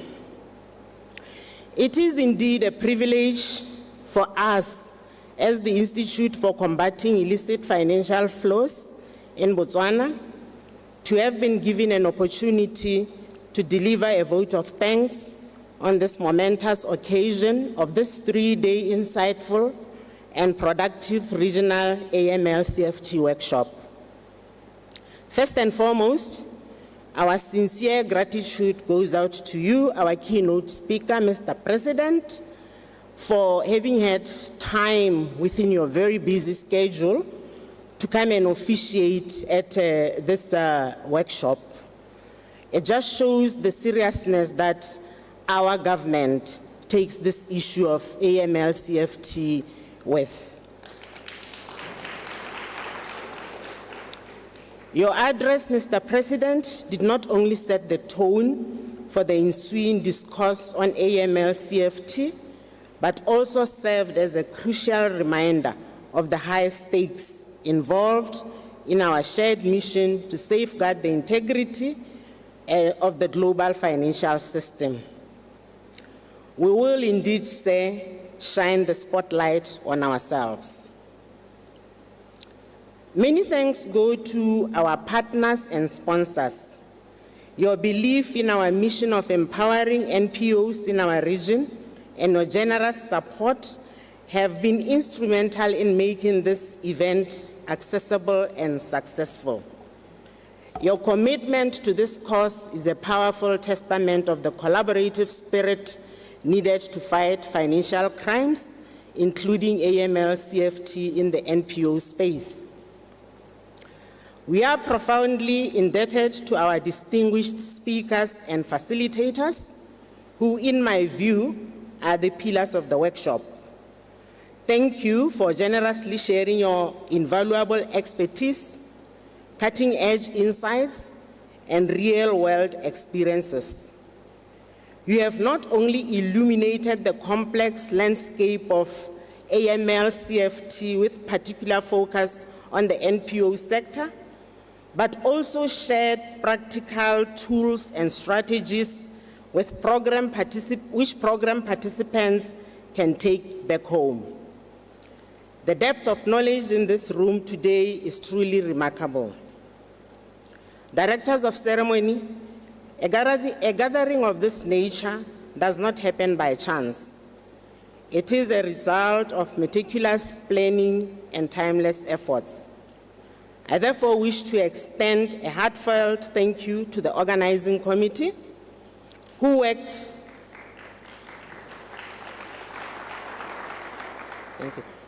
worked tirelessly behind the scenes for weeks on end, managing each detail with professionalism and dedication. Your hard work has resulted in the seamless execution of this workshop, and for that we are immensely grateful. I'd also like to thank our workshop participants. You are the real reason we are gathered here today. Thank you for your active engagement, participation, thoughtful questions that you have posed so far, and the passion you've brought to this workshop. Even though you still have a day to complete this program, we believe that it will still continue to be successful, and we have also taken into consideration the powerful message that the President has shared with us. As I conclude, I urge all of you not to see the end of this workshop as an end, but as now the beginning in combating AML, CFT in the NPO space in our region as we move towards the Africa that we want. Let also the friendships and connections made here during this workshop flourish into strong collaborative networks. Let the knowledge gained here be translated into action, making our financial systems more resilient and less hospitable to those who seek to abuse them. And most importantly, let us remember to shine the spotlight on ourselves, as Mr. President has said. Finally, please make sure that you don't just concentrate on doing the work. Have some fun, enjoy what our country has to offer, because if we just concentrate on working, we will become dull. I thank you. Ke a leboga.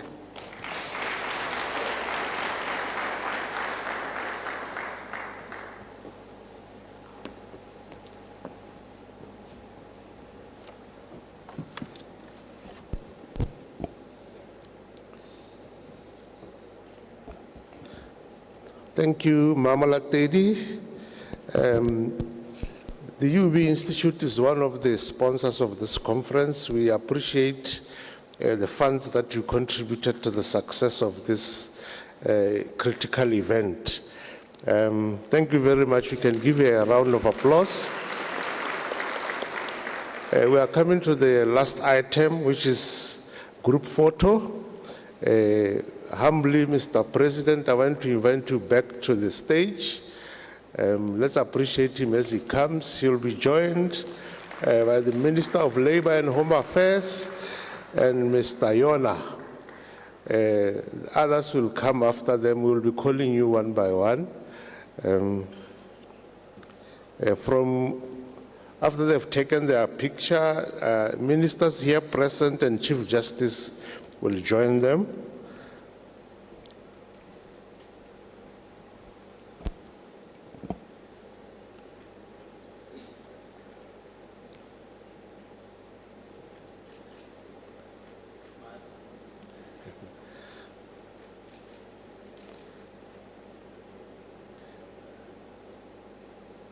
You can join them. You can join the President of the Republic of Botswana.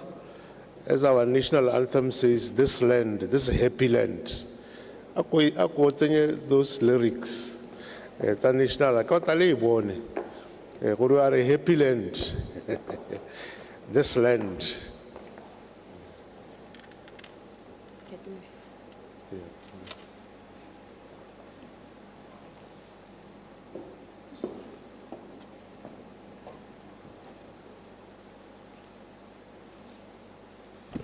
Kopela ba tsamaisa tiro ba ka itshukunyetsa ha morago.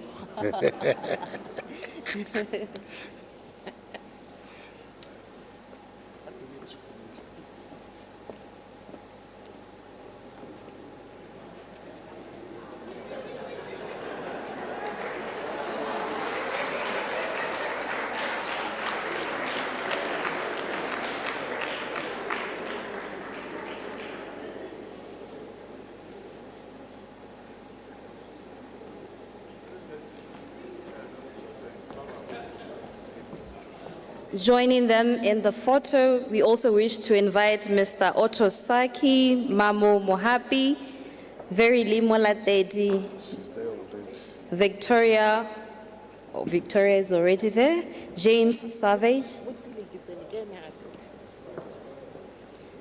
Mr. Otto Saki of the Ford Foundation will be joining them, James Savage, Falco of the Human Security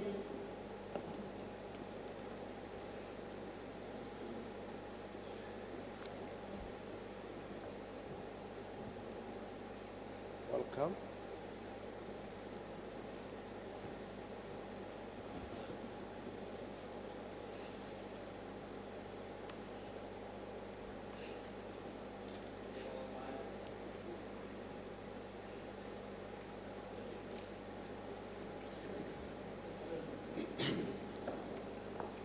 Thank you so much.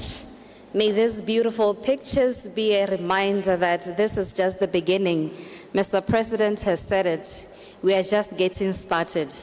This is just the very beginning. Thank you very much. We've come to the end of our program. We'll allow the President to leave. He will be guided by protocol where to go. And thereafter we'll break for tea. As the President leaves, we are going to rise on our feet to give him that honor that he deserves. Thank you, Mr. President, for your time.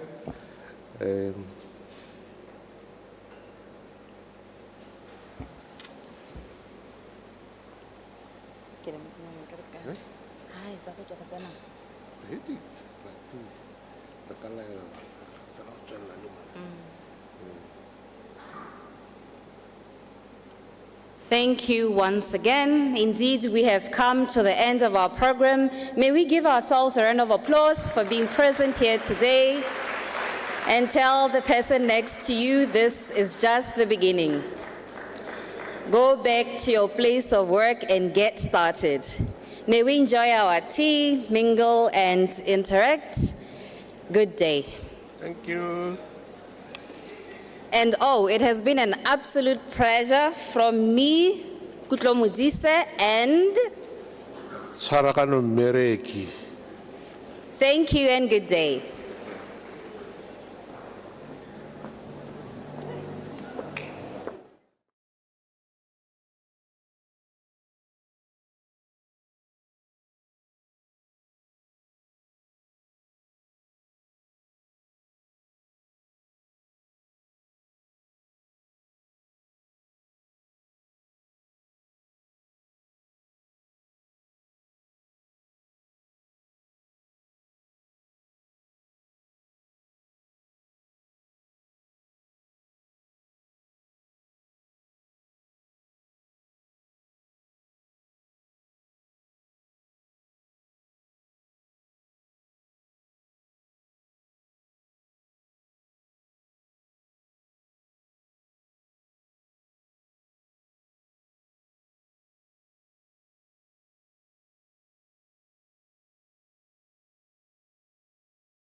And thank you once again for coming back. As we continue with the program of the day, it is now time for a panel discussion. I believe the team is getting ready. I'm waiting for a sign. And so the next panel discussion is about preparing for the next round of FATF mutual evaluations. And it will look specifically into the role of NPOs. The moderator for the session is Ms. Hilda Achiro. She is the Chief of Programs, Civic Advisory Hub. I believe that the team is getting ready, and wherever the team is, you may make your way forward to the station, to the stadium, as we get ready to hand over to Ms. Hilda Achiro to moderate this session. Stay vigilant, listen, and get ready for the questions if the opportunity is afforded. Remember, we are here to learn as much as we can from one another, but most importantly, to ensure that the systems that we have set in place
Good afternoon, ladies and gentlemen.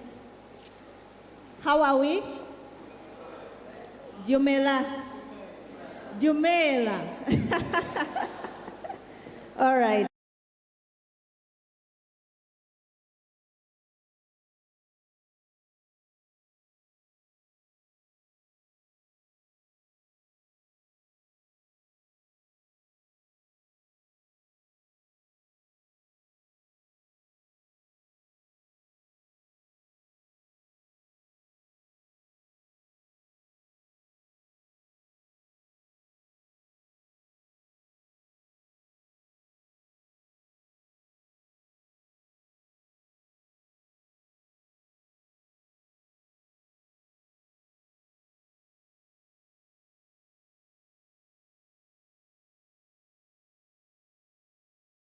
that focus more on effectiveness, just like the President mentioned earlier on, risks and results-oriented recommendations.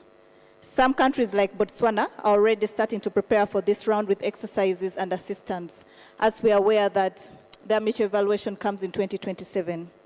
This panel will examine how financial intelligence units or authorities, FATF bodies, national regulators, and assessment teams engage and support NPOs before, during, and after mutual evaluations and sectoral risk assessments. It will also discuss post-evaluation measures adopted to protect NPOs from terrorist financing risk while preserving civic space. Therefore, this session will explore opportunities for collaboration between NPOs, FATF bodies, FIUs, and regulators to ensure civil society perspectives inform risk-based policies and mutual evaluation processes.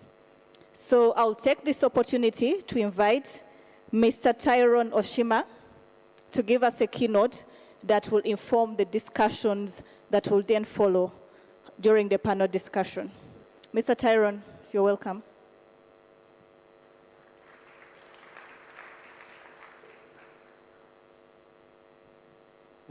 Thank you, Hilda, and good afternoon to everyone. I think they recognized why they needed to bring the podium down, which is a good thing. But I was also hoping to rely on it as well. But we've had a great morning. Perhaps we should return to the more boring technical stuff that we are all used to.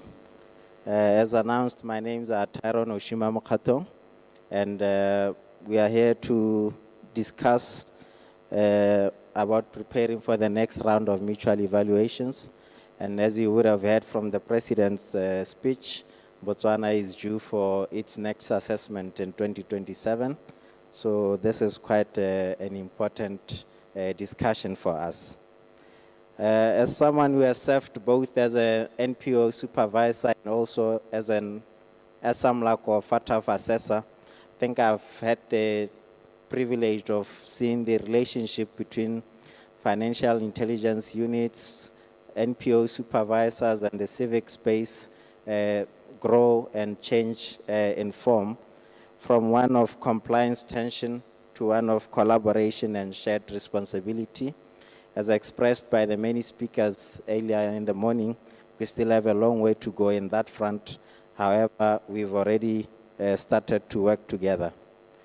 The FATF standards have always sought to strike a balance of protecting NPOs from terrorist financing abuse, while the space of the civic space that allows them to serve our communities. Yet, as we know, that balance has not always been easy to achieve. In some contexts, there's been some misinterpretation and over-application of the requirements of Recommendation 8, and this has led to very severe outcomes, ones we've always been trying to avoid. Some of them have led to undue restrictions on legitimate civic space activity, barriers to financial access, as well as the shrinking space of civic participation.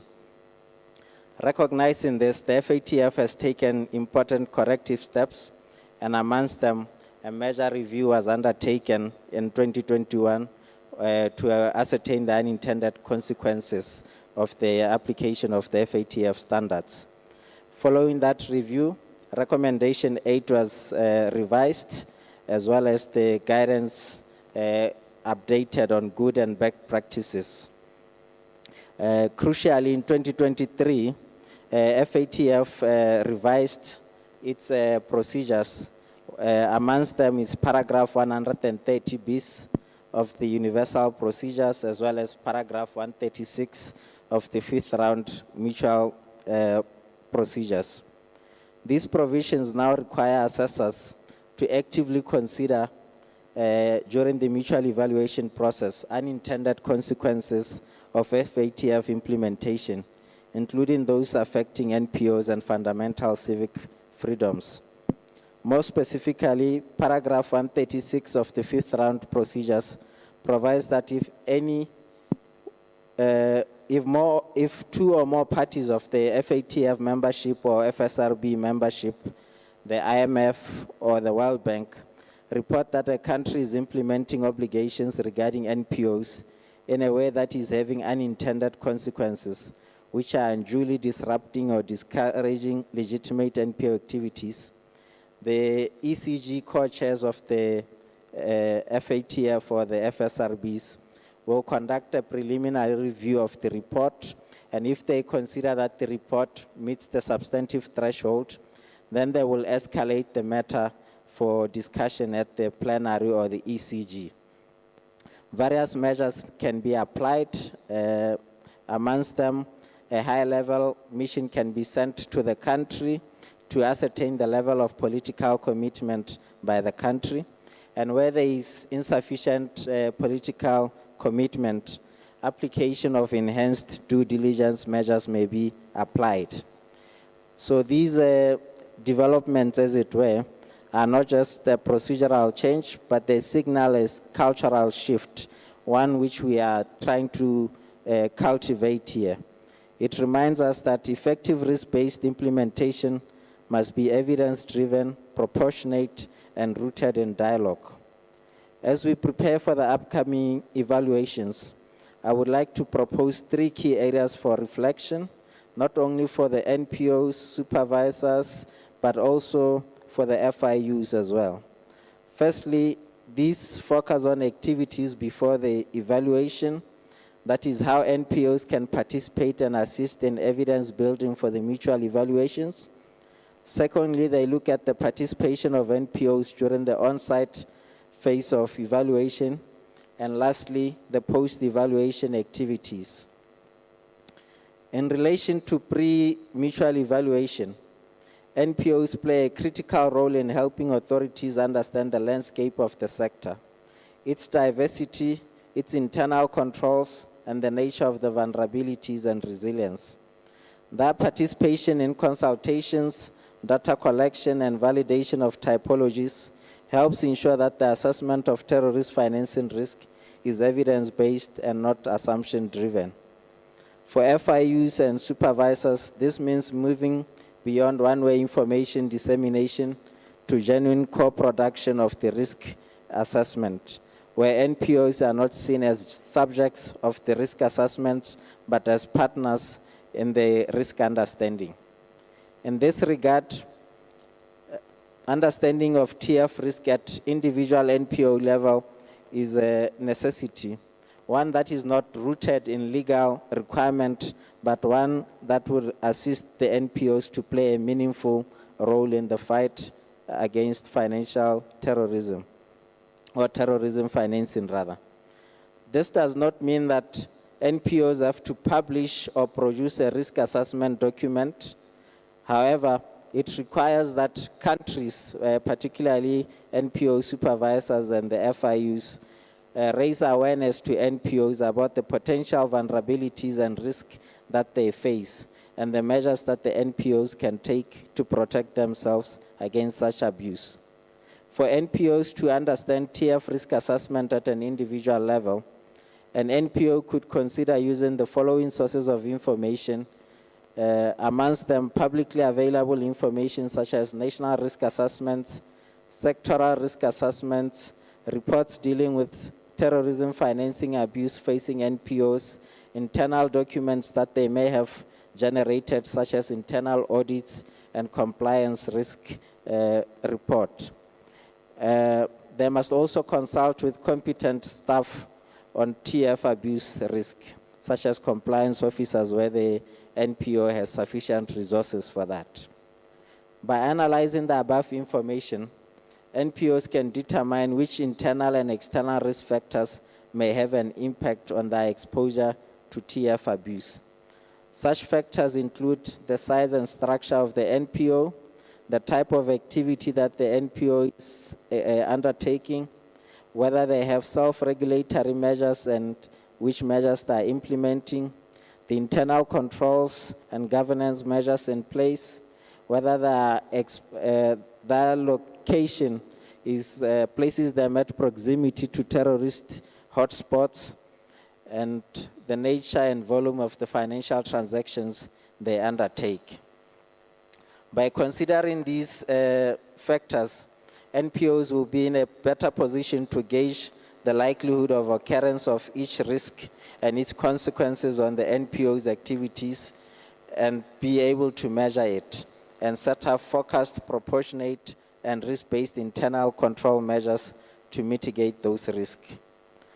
Another space for NPOs during pre-evaluation process is the development of self-regulatory measures, such as due diligence standards, good practices, initiatives to individual NPOs to safeguard the integrity, accountability, and transparency of their operations.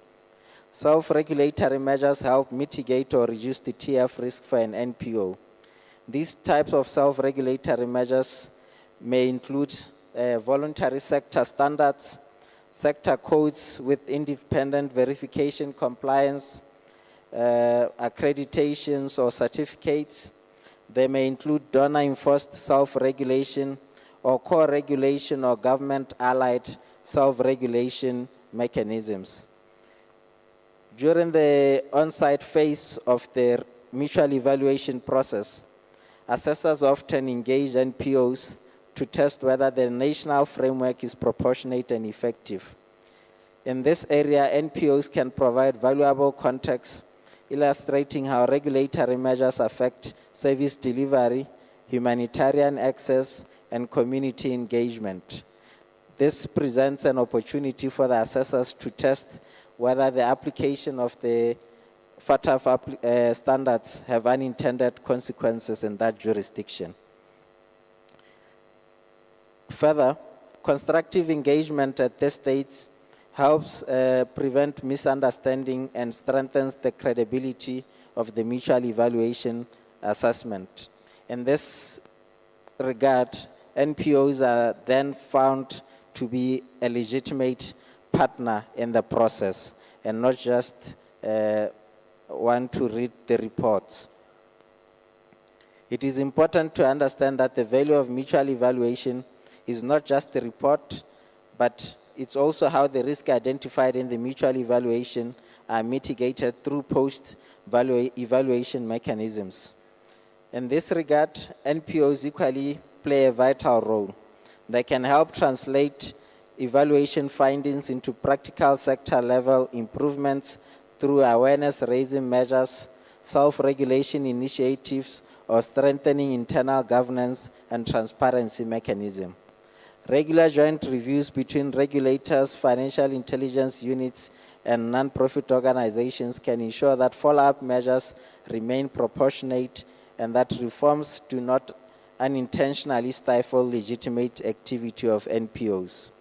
In essence, the FATF emphasizes on risk-based and proportionate measures, calls for co-regulation rather than control, engagement rather than exclusion. And this is what we are trying to cultivate in these discussions today. So as we approach the next round of evaluations, let us do so with renewed commitment for partnership and engage each other on how we can both work together to prepare for the mutual evaluations. With that said, let me invite the moderator for more engagements on this issue. Thank you.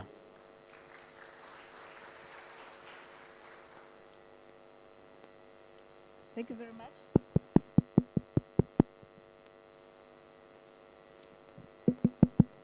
Thank you very much, Tyrone, for that. Tyrone is a trained FATF and SMLAG assessor. He is a regional and international anti-money laundering and counterterrorism. Responsibilities include participating as a legal expert in Rwanda's second round of mutual evaluation, leading assessments on key recommendations and immediate outcomes, co-chairing the FATF and SMLAG typology study on money laundering and illegal wildlife trade, and serving as a project team member for SMLAG EU Global Facility Report on Risk Assessment Toolkit, as well as representing Botswana in various SMLAG senior task force meetings. In Botswana here, he chairs the Supervisory Forum for AML, CFT Supervisory Authorities in Botswana, co-chairs the National Risk Assessment Working Group on Legal Persons and Legal Arrangements, and was an assessor in Botswana's mock evaluation for third round mutual evaluation. So that explains why he's able to take us through the what is needed for mutual evaluation, how can NGOs contribute, the pre and the during and the after. And it's something that we seek to discuss and examine during these sessions. What is the role of NPOs? How can we be involved? Because he's mentioned it, that mutual evaluation is not just a report. It's the risks that are identified that must have mitigation measures. So how can we come in as NPOs? And he'll be joining us on the panel as well. So joining me and Tyrone, we have also Ms. Babuya Nozi Jeremiah, who is the Chief and Compliance Officer at FIA, Botswana. Previously, she served as the Prosecutions Counsel at the Director of Public Prosecutions and worked in private practice of Jeremiah Attorneys. She's also an anti-money laundering counter-terrorism assessor for SMLAG and FATF. Ms. Jeremiah, you're welcome.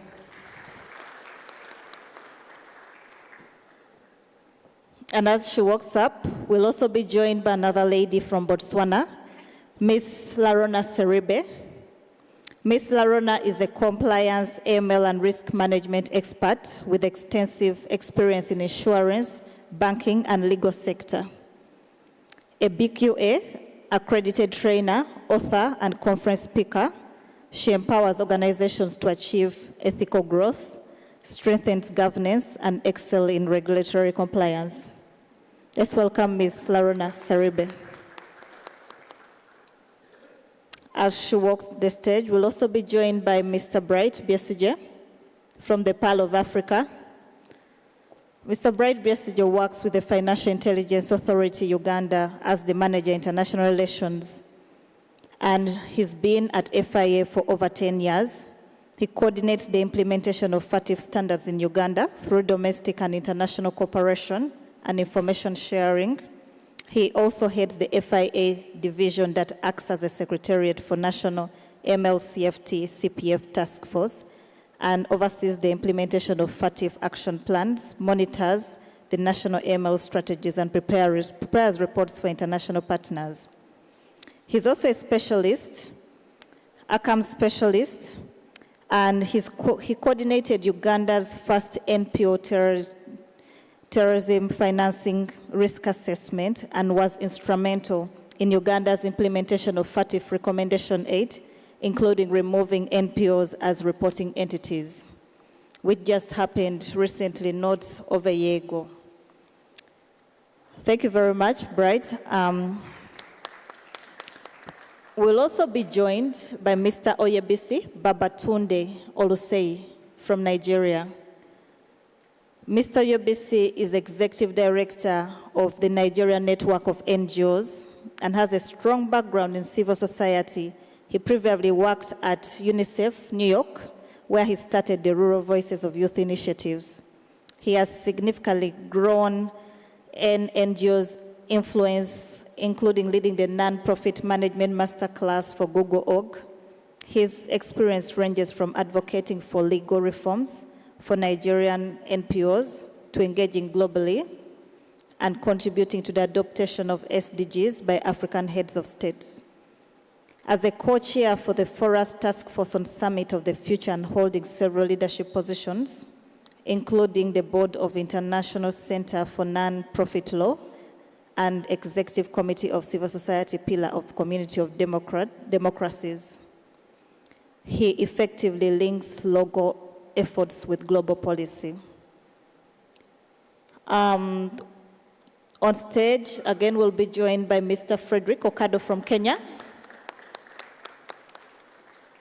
who works with the Muslim for Human Rights initiatives as a program manager. He leads initiatives focused on protecting civic space, including the FATF and collective protective initiatives, and is a founding member of the Kenya NPO Working Group on FATF, advocating for the engagement of non-profit organizations in policy processes. On stage last will be Ms. Boitumelo, who works as Assistant Registrar with the Companies and Intellectual Property Authority, Botswana. She has been with SIPA for 18 years, and she has extensive experience in company registration and compliance matters. She is also a strategist who has held supervisory positions for over 15 years. She holds a diploma in accounting and business studies from University of Botswana and a higher level degree from the Institute of Development Management. So our panel also has a virtual panelist from Trinidad and Tobago. I don't know if she's able to see us. Miss Kerry Zita Thomas. Wave to the house. Okay. Miss Kerry is an experienced, she works as a supervisor, compliance and outreach division in the Financial Intelligence Unit of Trinidad and Tobago. She's an experienced AML CFT professional with over 10 years. She led the 2024 and 2025 National Risk Assessment on TF in the NPO sector, and she has represented the FIU Trinidad and Tobago in the international consultations of FATF Recommendation 8. One of the reasons why Ms. Thomas couldn't be with us is because the country has she's leading on the process of mutual evaluation, and she was quite held up. But we are happy to have you online. We thank the advantage of technology. At least we are able to cross over from Africa to Trinidad and Tobago. Clap for my panelists once again. Thank you. You're very much welcome. Can we, Ms. Lorena, give us a reflection on what Mr. Teron talked about on the keynote? What's something that you can reflect about that you feel NPOs can be involved in the mutual evaluations, whatever stage, whether it's pre, whether it's during or after? It was quite detailed.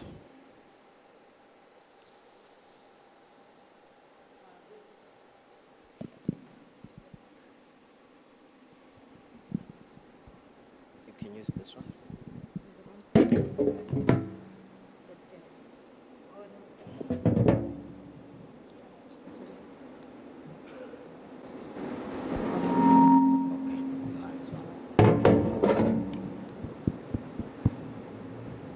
Good morning, everyone.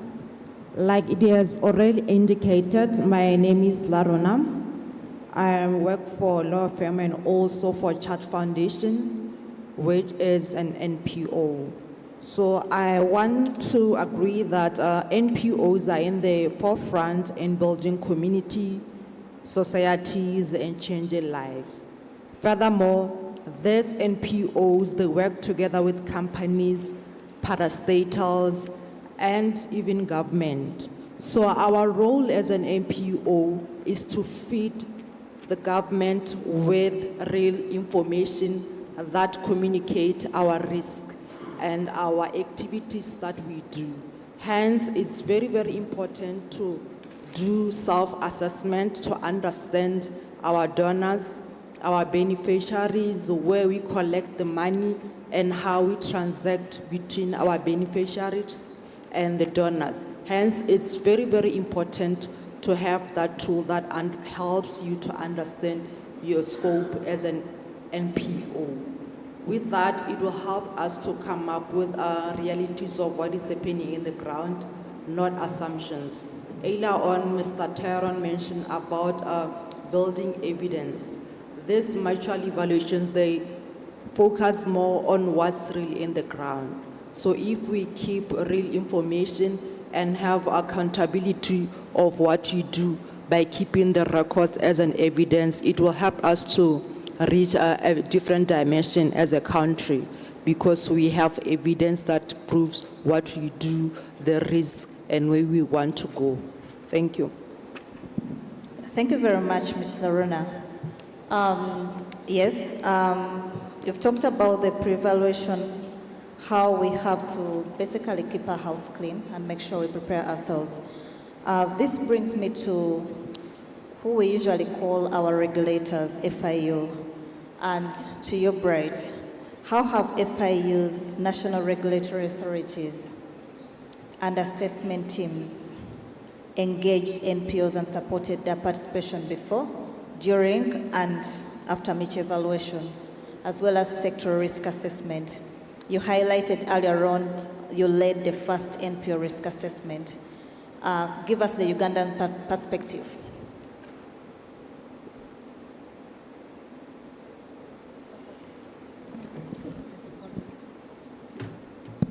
Yes, good morning to everyone. Thanks to Hilda for that elaborate introduction and the reflection from the presentation by my colleague Tyrone. In Uganda, Hilda, the FIU of Uganda is no longer a regulator for non-profit organizations. In 2013, when we enacted our Anti-Money Laundering Act, non-profit organizations, or popularly called NGOs in our country, were considered or listed as reporting persons or entities. We have since amended that clause within our act to remove them, and so they no longer have reporting obligations to the FIU. But important to the question she has asked, what measures are we taking? In 2022, we started the process of conducting a national risk assessment, national terrorist financing risk assessment for non-profit organizations. And we published this report in 2023. The key finding from this study was that all NPOs in Uganda are low risk for terrorism financing. Following that risk assessment, which we conducted with the involvement of NPOs, some of them I have seen them, some of their leaders are within the room, we then took a decision in 2023 to delist NPOs, owing to that finding and owing to the discussion we had with the FATF as part of our exit from the FATF grey list. In preparation for the next future evaluation for Uganda, which is going to be in 2028 by the SMLAG, we have started the process of undertaking another terrorist financing national risk assessment for NPOs. We launched it last month, again with the involvement of some NPOs representing the broader sector in Uganda. Our interest and involvement of the NPOs is to enable us better understand the sector, and with that help to enhance the collaboration that we're developing between ourselves, between the sector regulator, the National Bureau for NGOs, and ourselves at the FIU, or the FIU have an obligation to ensure implementation of Recommendation 8 of the FATF. And also may be important to note that Uganda is currently rated poor on Recommendation 8. We're one of the few countries who have not scored, who are yet scored on Recommendation 8. And it's largely because of a few outstanding issues, including implementation of a risk-based approach. So our interest is that out of the current process we're undertaking, we're able to come up with better measures that guide how the regulator and ourselves who have this obligation can develop an appropriate, targeted, focused, risk-based approach to monitoring and oversight for those NPOs we may find high risk. Previously, we had a bad relationship with our NPOs in Uganda, largely, in my view, arising out of misunderstanding and limited appreciation of certain measures we are taking then. We have had to come closer to the NPOs, and I think it's bearing fruit. partly because of the risk assessments we've done, the outreach we have done, and several other measures, we have improved that relationship. We want to do even much better as we prepare for the new evaluation and possibly post the new evaluation and the risk assessment we are currently undertaking. I submit. Thank you very much. This gets me to, I'll move to Frederick. You've mentioned, Bright, you've mentioned the relationship between NPOs in Uganda and the FIU and other regulators is improving over time. This gets me to Frederick. What is the relationship like in Kenya, the relationship between NPOs and FIU? And the reason why I'm asking that is, have NPOs been involved and engaged in these FATF processes? Have they, now that we're moving to the next round of mutual evaluations, has FIU reached out to NGOs to involve them? And if they've reached out, which criteria of NGOs have they reached out to? Thank you very much, Hilda. As you all heard, my name is Frederick Okado. We work for an organization called Muslims for Human Rights. It's a human rights organization based at the coast of Kenya.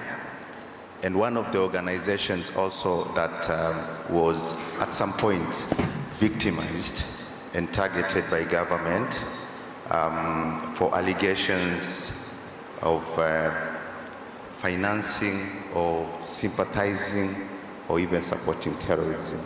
So we've experienced the actions of government against an NGO or a CSO in Kenya. But nonetheless, I want to also express that it is very important for NPOs to have a better understanding of some of these FATF, CFT processes, including the mutual evaluation review process. Because in my position, I deal directly with grassroots organizations to create awareness on this particular topic and also to connect or link them between NPO sector and the government institutions, especially the regulators. I must admit, and I know our regulator is in the room, I must admit that previously, for a very long time, the relationship between government institutions and the NPO sector was never good. There was a very big gap between engagement of NPOs and their own regulator, and the regulator also took that opportunity to target specific vocal organizations that tried to address pertinent issues that were affecting communities and even NPOs in Kenya. For example, between 2010 and 2019, Kenya experienced a number of terrorist attacks. And between that time, there were specific organizations that were very vocal in speaking against the actions of government in dealing with terrorism and targeting suspected terrorists or people who commit those crimes. And one of the ways to deal with that was extrajudicial killings, which happened so many times in Kenya, especially at the coast of Kenya and parts of the northeastern. Forceful disappearances. I must say that there are people who were abducted and have disappeared to death and have never been found. And also arbitrary arrests. So many people were arrested and put into detention for suspected to be terrorists. And that has since changed. We know we have 1 or 2 cases of arbitrary arrests, disappearances, which some are not so much connected to terrorism, but the acts are still there. But I also admit here in the room that there's been tremendous change in the relationship between NPOs and the regulator. At first, there was some skeptical views from the NPO sector because how the magic happened after the grey listing was alarming. The first thing was operationalization of the PBO Act, which happened abrupt, no one expected. And the second was the abrupt, welcoming kind of feeling from the NPO sector. So there are people who are skeptic and were like, why is this happening now? Why after the grey listing? Is it that the NPO regulator and the government at large are opening their hands for the NGO sector because they want to show that they are involving NPOs into these processes, and immediately they get out of the grey list, then that should be it. So there are those notions within the NPO sector. But I also must admit that we are seeing a progressive collaboration because the operationalization of the PBO Act opened a lot of avenues for collaboration, and also the change of administration within the regulator, I must admit, has also brought a lot of change into the way civil society and the NPO sector is engaging. As we speak, Kenya did its national risk assessment between 2023 and 2024, and that was a collaboration effort between the regulator, our development partners, as well as the NPO sector. We were very much involved in that process. And as we speak now, we are also developing risk-based approach framework, and that process is also led and spearheaded by the NPO regulator, but also involves all the other government institutions, including institutions like the Financial Reporting Center, you know, the BRS and other institutions within the Kenyan framework. So I must admit that we've had tremendous progress, and I hope and pray that these particular relationships, these particular collaborations will continue beyond, you know, the grey listing and beyond all the issues that we have in the country. Thank you. Thank you very much, Frederick. It looks like the grey list nudged the FIU and PIBORA to improve on that relation. Okay, both parties. Something can be bad and good at the same time. I'll take this opportunity to also find out from our motherland here, Botswana. Miss, how have FIUs engaged the NPOs and supported their participation? Before, now that we are preparing for 2027 mutual evaluation, 2027 is just a year ahead. So how have they involved NPOs in this period? Okay. All right, thank you very much for your question. Good afternoon, ladies and gentlemen.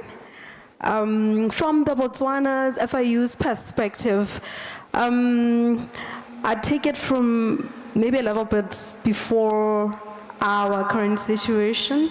The understanding on recommendation 8 before or immediately after our 2017 mutual evaluation was very, I'd say little. We were still getting onto the ground of actually understanding, because before then, even NPOs were listed as reporting entities in our legislation. So during the ICRG or the grey listing era, we got to really strengthen our national frameworks insofar as understanding recommendation 8 and making sure that the NPO sector and the NPO regulator also actually understands the requirements under recommendation 8. They've actually been relieved of the onerous requirements that other reporting entities or specified parties, as we call them, in terms of the FATF standards. But I must also point out that it's ongoing. Recommendation 8, you would agree with me that it's one of the areas that is quite tricky, not just for Botswana, and I think for most of the countries within the FATM realm. So it's still learning experiences. But insofar as supporting them, as you know, our mutual evaluation starts in 2027. Botswana is really putting all its energy towards this mutual evaluation with a view of obviously not going back into the grey list.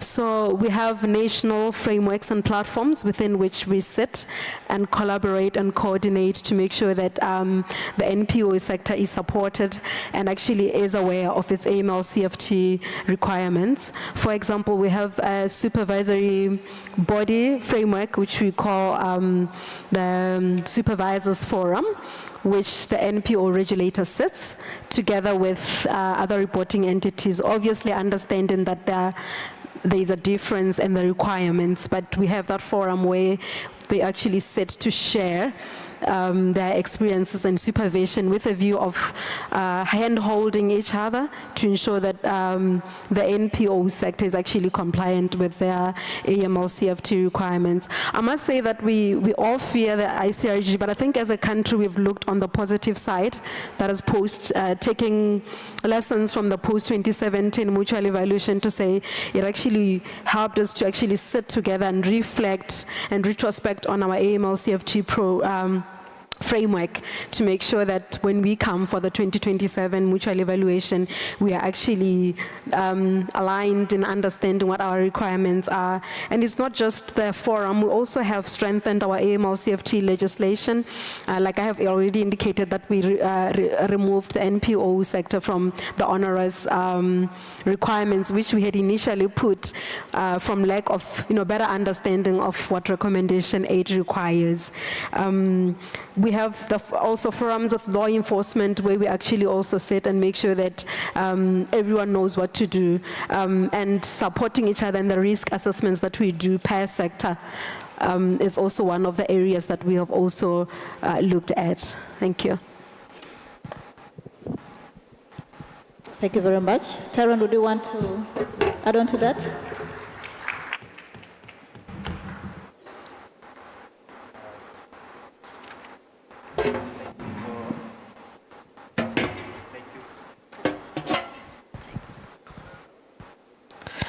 Sorry about that.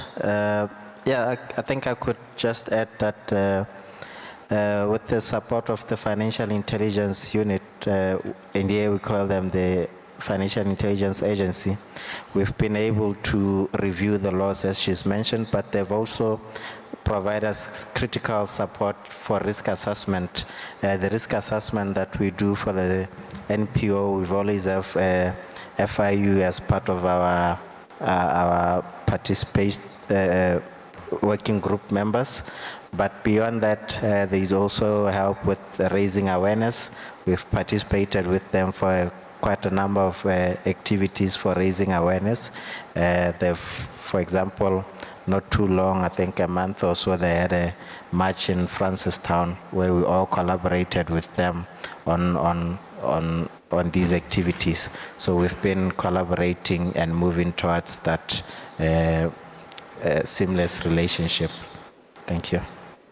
Thank you very much, Tyrone. Allow me to get back to you. You've mentioned, you've reviewed different laws, and you've mentioned as well. I want to find out, have NGOs been consulted in this process?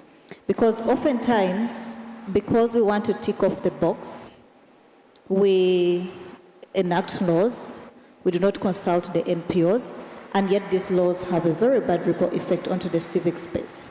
So have the NGOs been consulted on these laws that are being reviewed? Are we not just ticking off the box? Mr. President reminded us in the morning that we shouldn't just tick off the box because these things have an impact on people's lives. So is it something that you've done? Yes, it's something we're lagging behind, and thanks to your organization, we've started working on it. Some of the participants here would remember that sometime in June, we launched the Aribuya platform, which was really a recognition by Botswana authorities to say it's been one-sided relationship, it's been top-down. We've been talking at our NPOs and not talking with our NPOs. So in that sense, beginning of this year, we've started making concerted effort to really collaborate with our NPOs, and amongst them has been the training supported by the Institute Against Illicit Financial Flows, and of course CAH with the 2 trainings that we've conducted. But beyond the 2 trainings is the Arubue platform that we've launched that we hope would sustain the engagement going forward. All right, thank you very much. We look forward to NPOs being consulted, and we hope that our Arubue platform is being made to good use. We're optimistic. Ms. Kerry Thomas, are you able to hear us? Can you hear us? Can you talk? Yes, I'm hearing you fine. Okay. Are you hearing me? All right. I have one question for you. What is your relationship like? What is it in Trinidad and Tobago? What's the relationship between the FIU and the NGOs? And now that you're conducting your mutual evaluation, to what extent have the NPOs been involved or engaged? Thanks for your question. So I'm comforted by some of the experiences that I'm hearing, particularly from Uganda. Trinidad and Tobago is a committed member of the Caribbean Financial Action Task Force, which is our FSRB. And we, as a country, have gone through several rounds of mutual evaluation.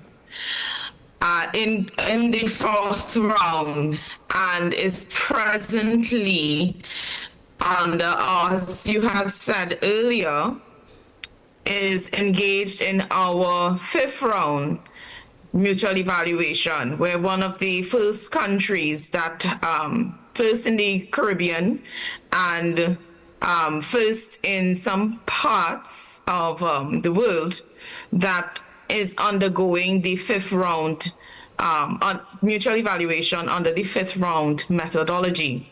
What are some of the lessons that we have learned as a country is similar to Uganda's experience. We would have first been reviewed for recommendation 8 before the revisions, and we would have gotten low effectiveness as it relates to IO10 and non-compliant as it relates to recommendation 8. One of the things that we sought to do was to engage the NPO sector, particularly key representatives of both the larger as well as some of the smaller non-profit organizations in the country. So from 2015 to 2019, the non-profit organizations were invited to the workshop we had with the World Bank as how to say it, in relation to having the exposure to what to expect in a national risk assessment and how best they can participate in the national risk assessment. In 2020, we would have done the country's first national risk assessment that involved a set-apart module specifically from the World Bank tool, using the World Bank tool to have the non-profit organizations as working group members of that module. So what does that mean? That means that the non-profit organizations were a part of the actual assessment. And in our first report, one of the representatives actually wrote out the effectiveness measures that NPOs would have had and made the recommendations as coming from the NPO's perspective. What do they need to have in order to better mitigate their TF risks. Now, when I say the TF risk for Trinidad and Tobago, we are not proximate to any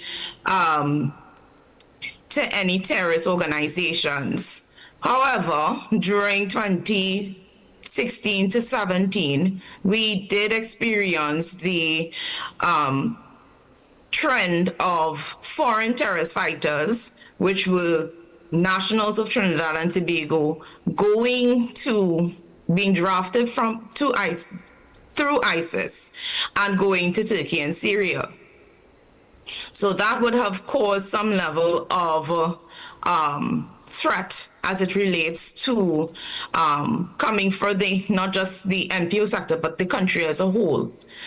But since the collapse of such and the return of some, others would have moved on, the risks would have moved from being medium to low to just low with this round of assessments that the country is engaging. So the NPOs were able to fully understand what were their risks. And in addition to that, they were also able to advocate amongst themselves and to also educate the rest of the NPO sector as to what were the risks and what were some of the measures that they needed to take.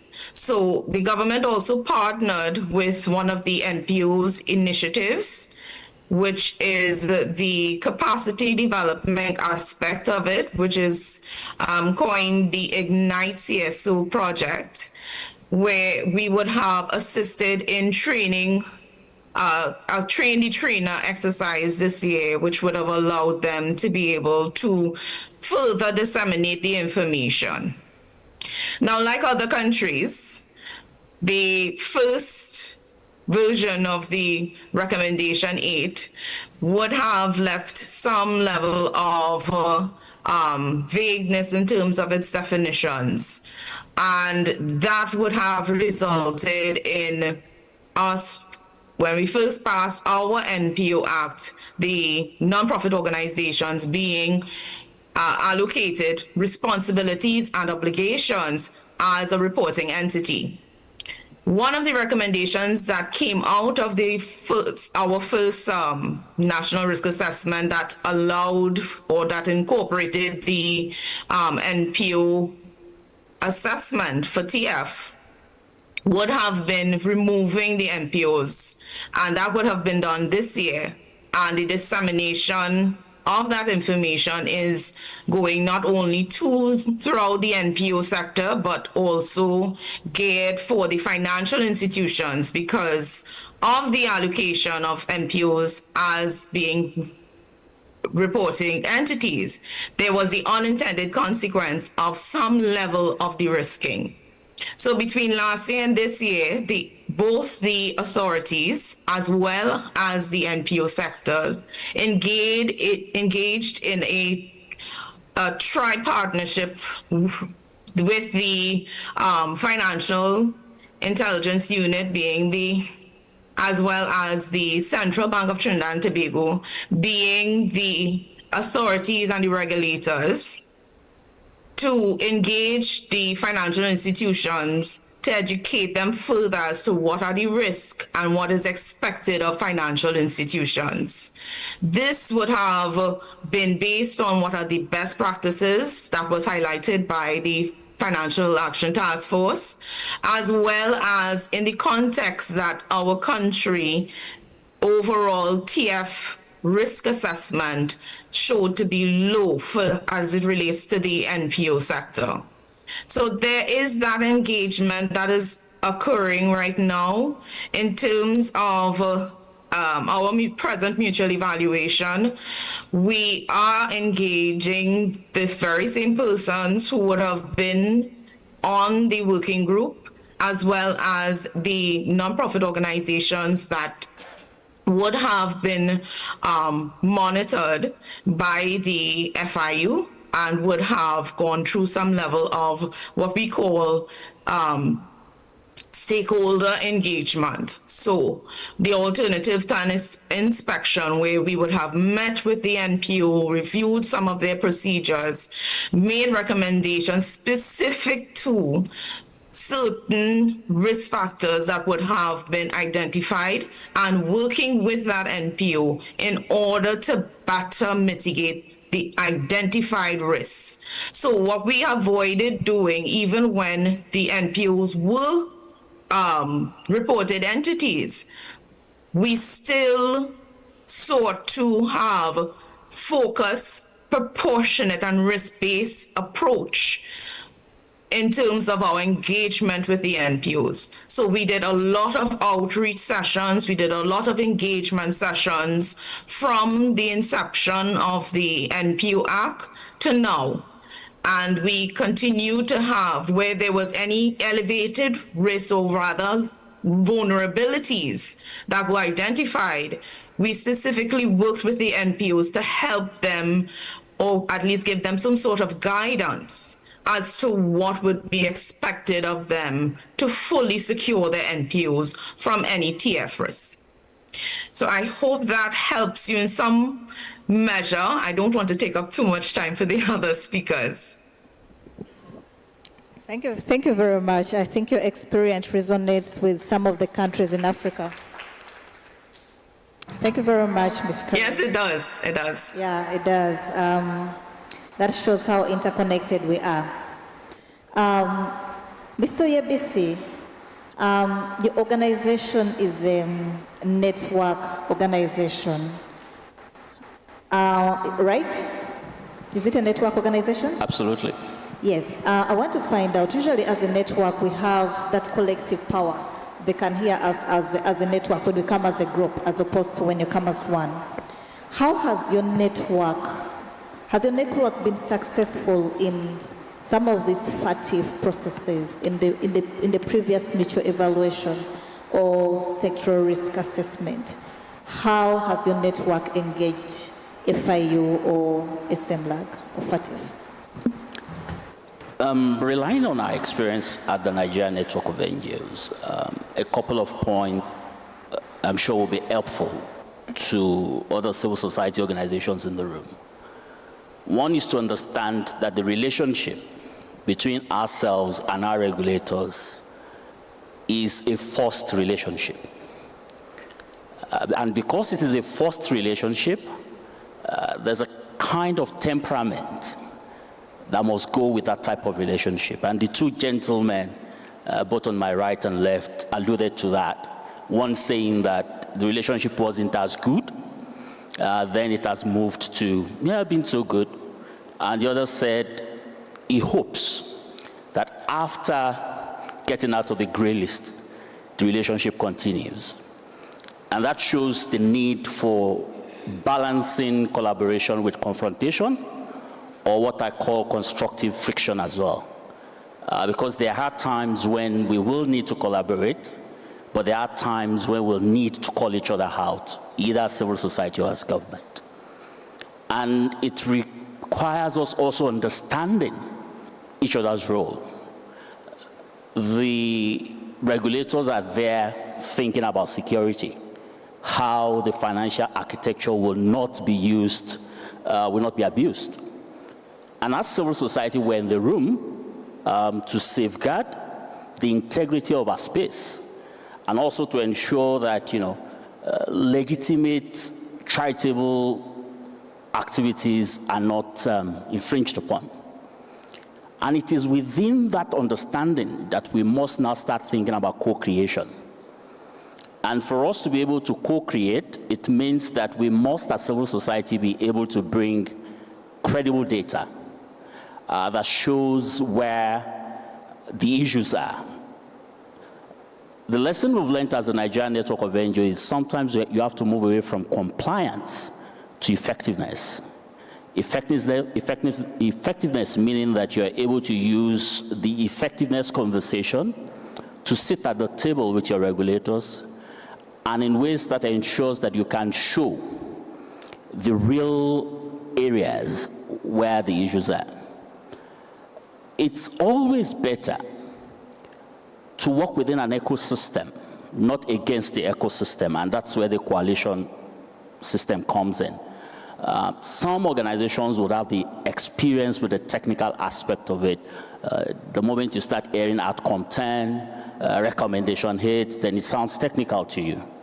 Whereas some would have the expertise of being able to bring the issues within the ecosystem to the table.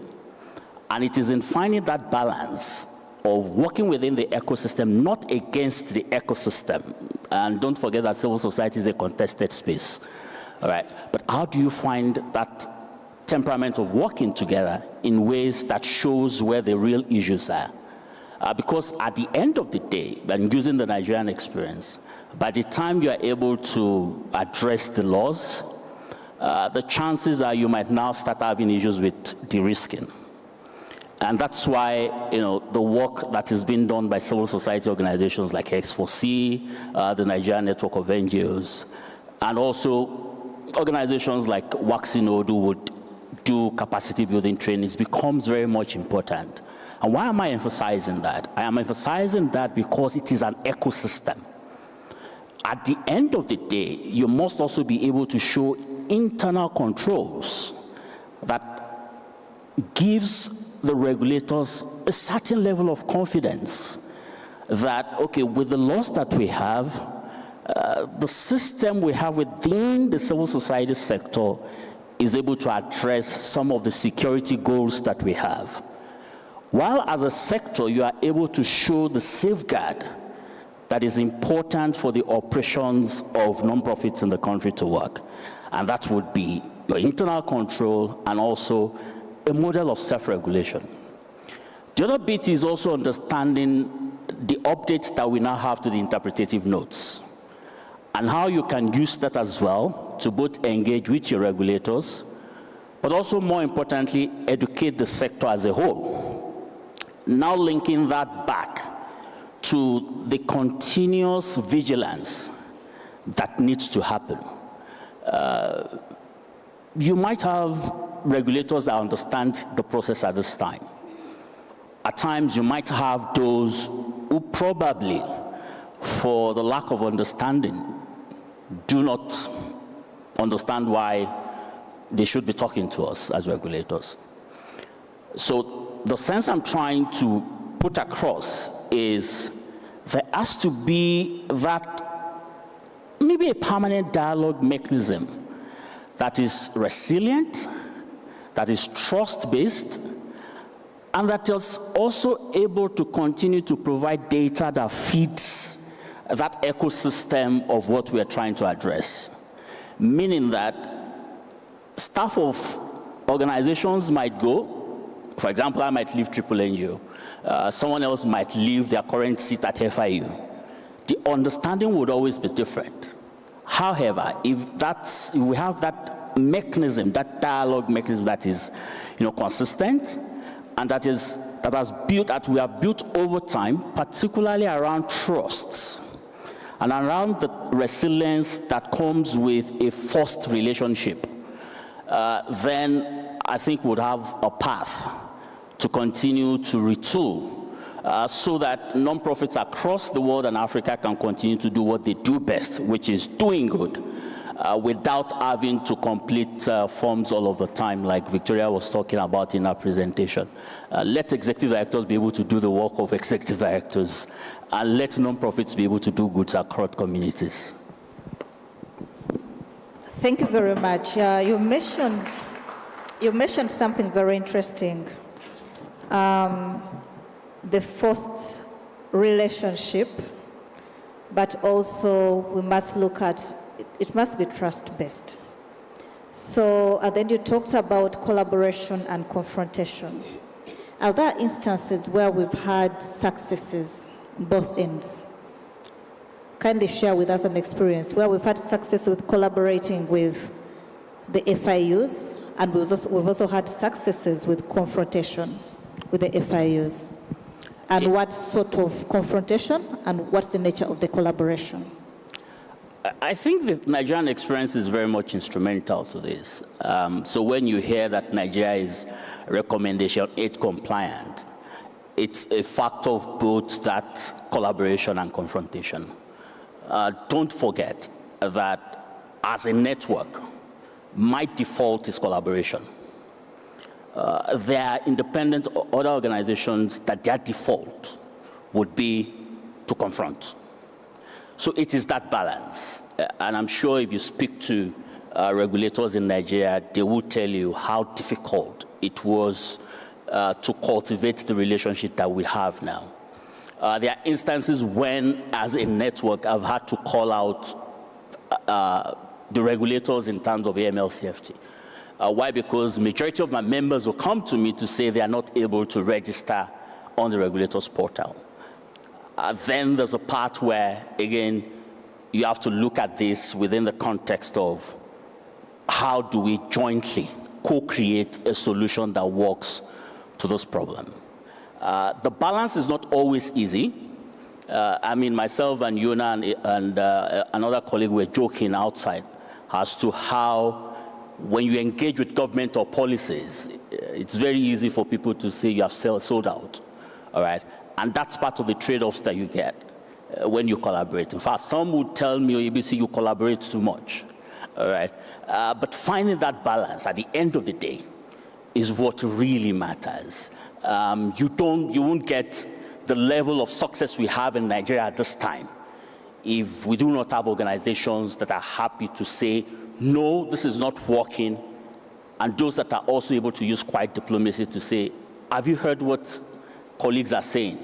How do we use whatever feedback they are giving us, how do we turn it into concrete policies that helps us to be able to get those results?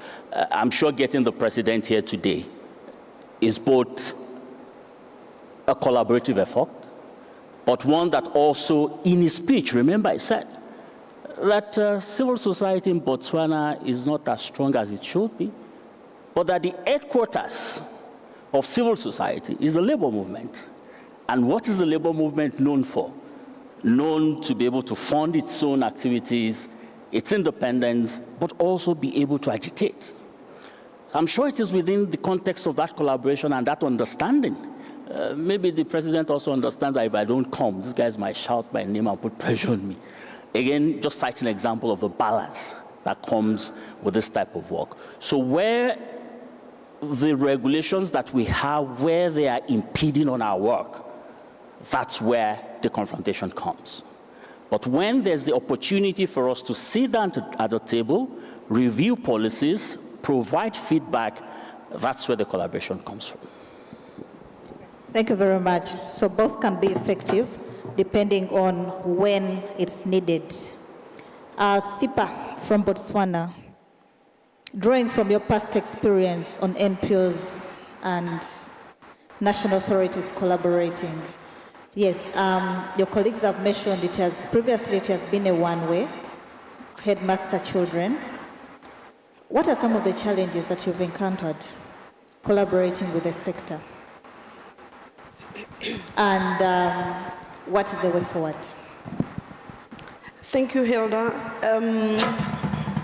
The challenges that we are facing, remember, as my colleagues highlighted, we are looking for our 2027 mutual evaluations, and then we have to get ourselves prepared such that we don't find ourselves back at the 2020 period where we are grey listed.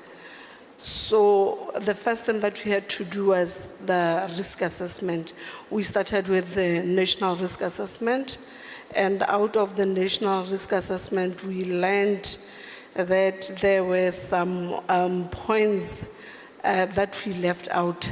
That is when we, our 2023 risk assessment was the national one.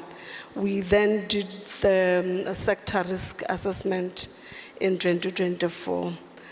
This is where we found some challenges as the companies or the NPOs were reluctant in giving out the information, because you know an effective risk assessment result is where you have more questionnaires responded to, such that you are able to gauge yourself to a point where you give out results, you would know that they give a true reflection of what is really happening in the country. So there was a bit of reluctancy, but working with the NPOs, you have to handle them with kids' love, because remember, they are the very people that would help us, do well at the mutual evaluation. So what we do is that we create a receptive, we become engaging, and not to say that we let them not to be compliant, but we are receptive. All the three regulators are receptive. We build relationships that would help the NPOs as well as the regulators, because the moment you build a relationship with your NPO in a professional manner, obviously, you give them the chance to always ask you questions when they need a clarity on something, and it also gives us the chance as the regulators to always engage with them. So because we felt that there was reluctancy in provision of the information, and obviously with your advice, the advice from the Civic Advisory Council, together with criterions and recommendation number 8, we launched what is called the NPO Regulator Connect. This is a platform where we say we can talk things out. We want them to know that we are here to help them. They are also there to help us. So in terms of the other challenges, is the capacitation. Recommendation number 8, like Nozi mentioned, is a bit tricky. And for you to understand it, you have to be trained. You cannot be, as a regulator, be able to train your NPOs when we have lack of understanding. So what matters most is for the regulators to understand the NPO sector, such that, cascading of the information would be easy. The other thing that seems to be a challenge, obviously, is lack of resources like finances. Not only to Botswana, but to the rest of African countries. We find the challenges like lack of finances. For example, we did our risk assessment, sector risk assessment. After doing the sector risk assessment, we have to cascade, or before cascading, you make a report, and then you have to cascade the report to your NPOs. The challenge is that we are able to cascade the report, but not to all the NPOs. So we're still hoping that before the 2027 mutual evaluation, we would have covered those that have not been cascaded the report, such that, because with mutual evaluation, they work with the results, it's evidence-based. So when you say you've made a risk assessment on such and such number of NPOs and you only cascaded to 4, obviously we would have you know, we wouldn't have,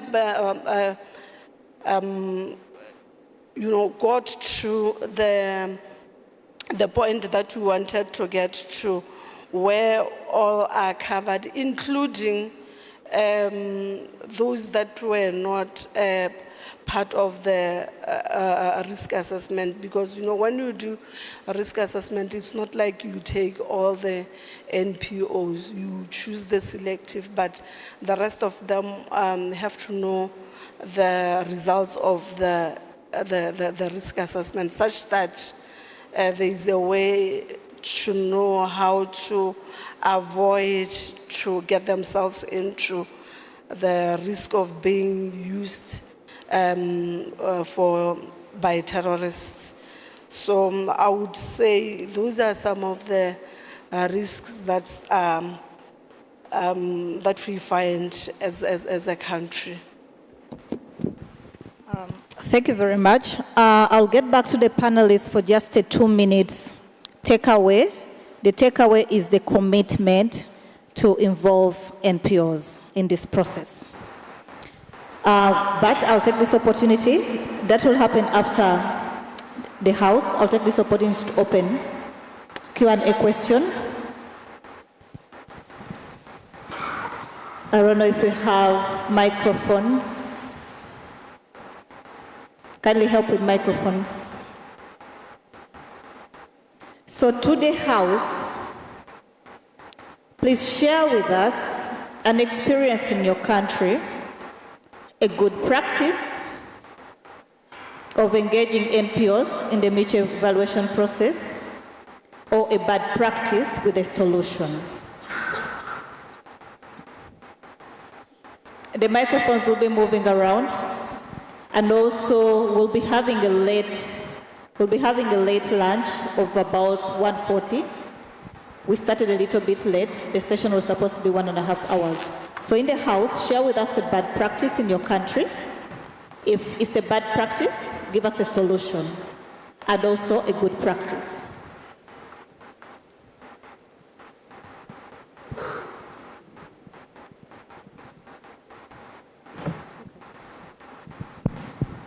Are we hungry? Are not thinking anymore? There's some hands over there.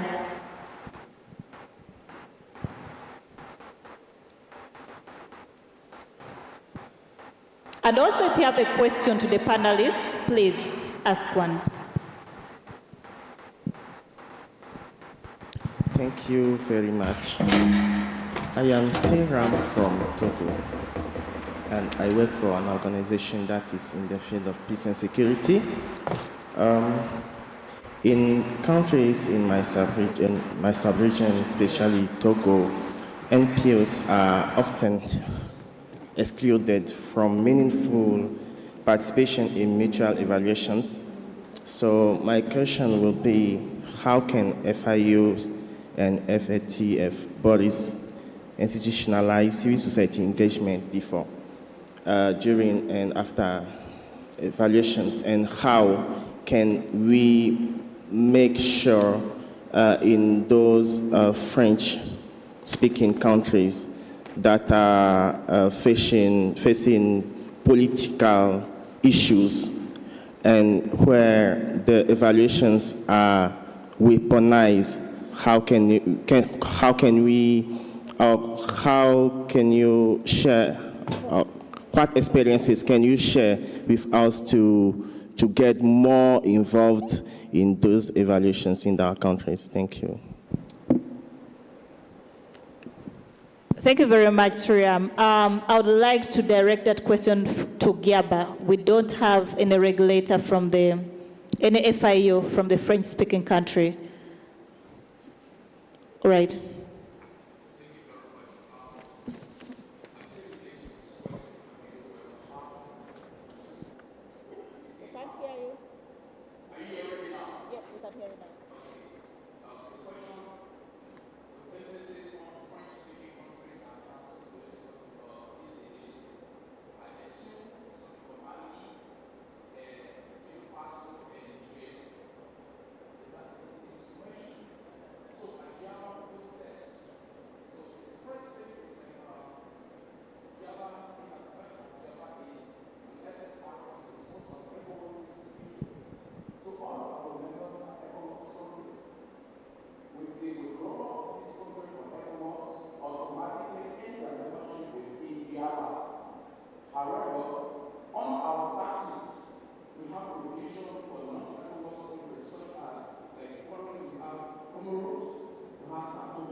assessment, whether it's Java, it's Esmela, or wherever, is done on a peer-to-peer basis, very independent and budgeted. So as such, it's not done with any political undertone or influence on quote-unquote the West. So in answering the question, Java continue to work with this country. In fact, we have supported Burkina Faso, and let's replay in Paris, Burkina Faso will be off the grey list. In June of this year, we also supported Mali. They are also part of, they are off the grey list. So we continue to work with this country, not based on their political stability or instability, or based on the language they speak, or based on the merit and content of what we want to do as an FSRE. Thank you. Thank you very much, sir. Siriam, have you been responded to? Yes? Okay, good. Next person. How many hands do we have so that we get to know how much time we need? Is this okay? Since people are hungry. 1, 2, 3, 4, 5. 5. Okay, Leah. Thank you very much, Hilda. So I just want to share a positive story and maybe perhaps impacts that this kind of discussions actually bring out positive results. So similar to Nigeria, Zambia, when we started implementing FATF, I think the NPO sector were reporting entities. And I think the beauty about what we did as the NPO sector was also documentation. I joined my organization in 2019. I found the research that it had done on the impact, the unintended impact and consequences of FATF on the NPO sector. And of course, one of them was overregulation, reporting entity. So I picked it up and saw some case stories that had been shared in that research. It pointed out to the good work that had happened between the NPO sector as well as the government in Nigeria. It also pointed to experiences in West Africa. And so we reached out and were able to convene an online meeting. We invited OABC, we invited Yona. That was before I met them.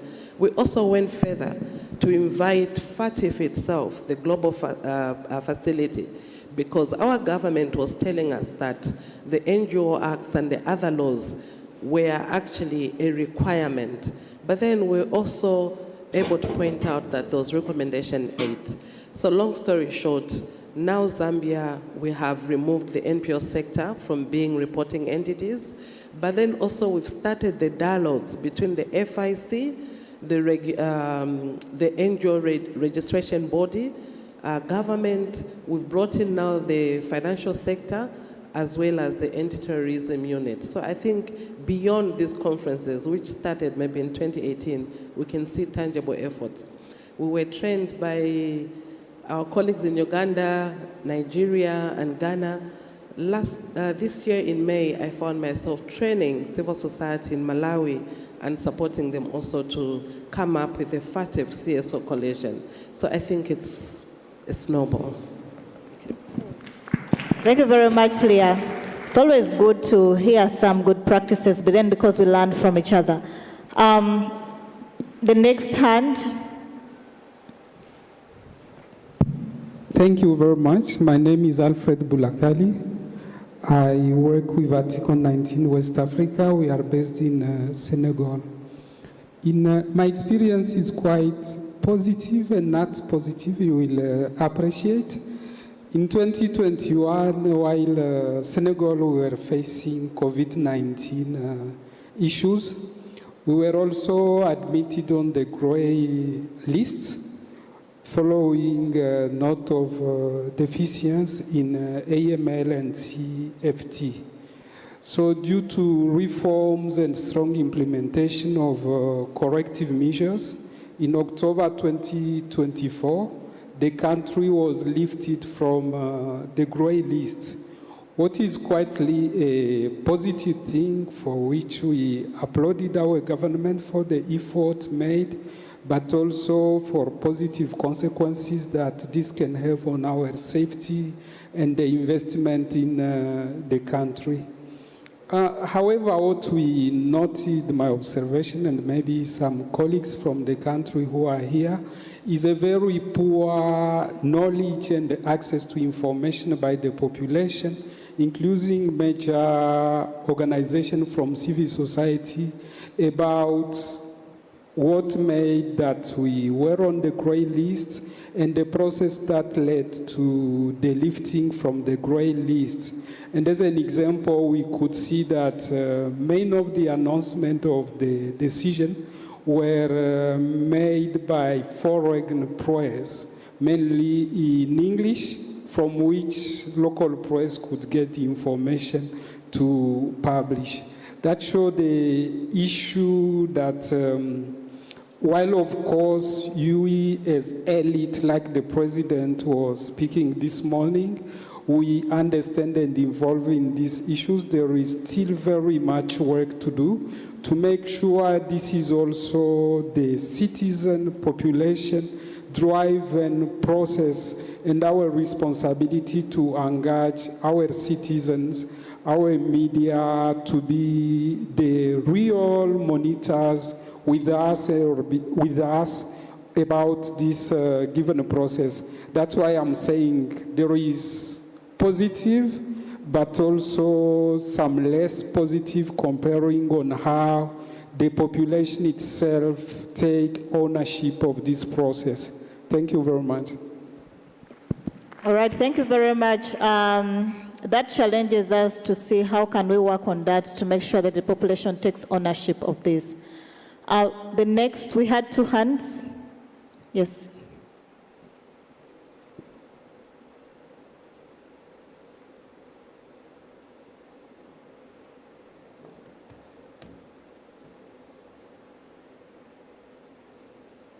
Yeah, thank you very much.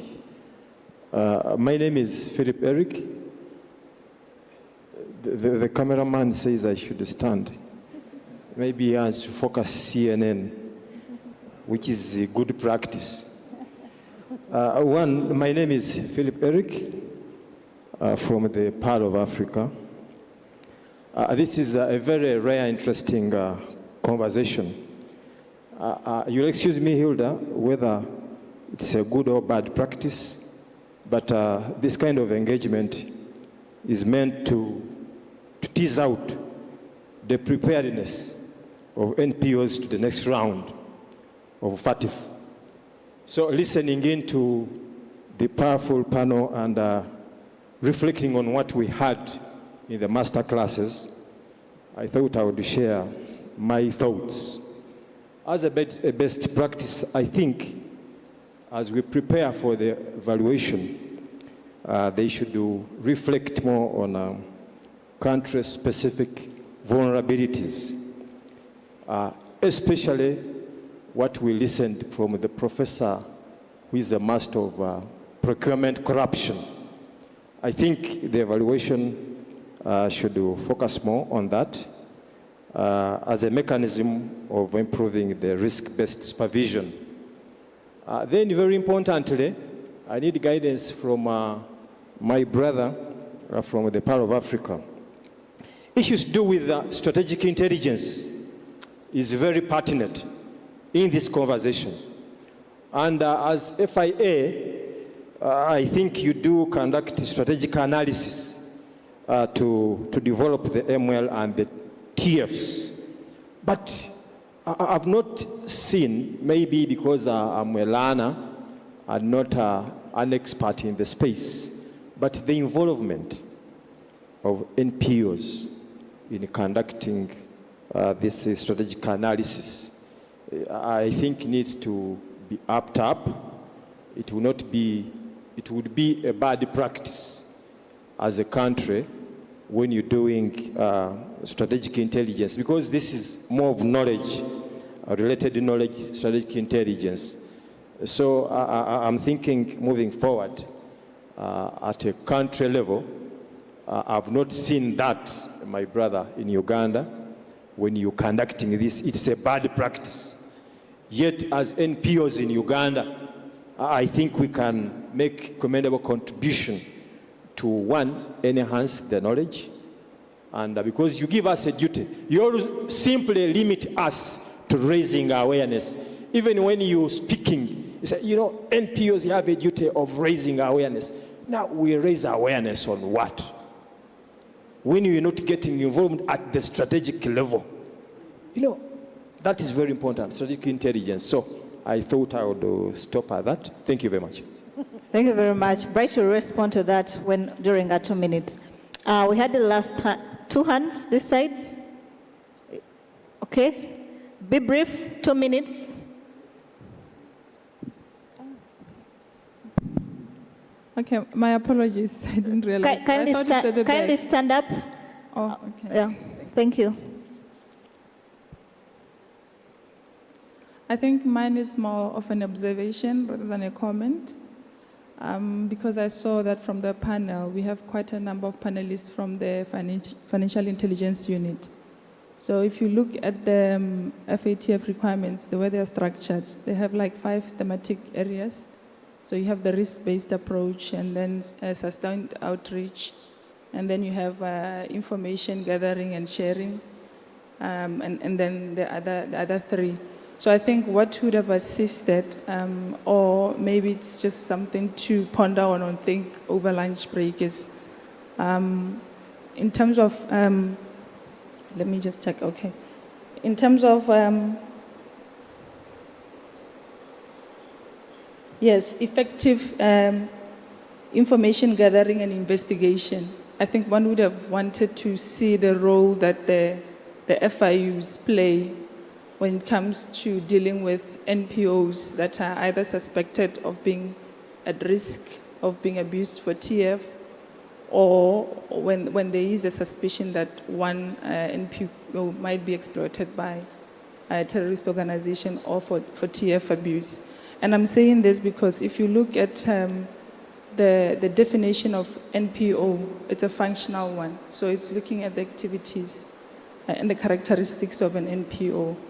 So in that sense, you are not just looking at the NPO in its legal form, but you are looking at activities that may attract or that may be attractive to terrorists or terrorist organizations in terms of them being able to exploit them for raising funds, moving funds and the like.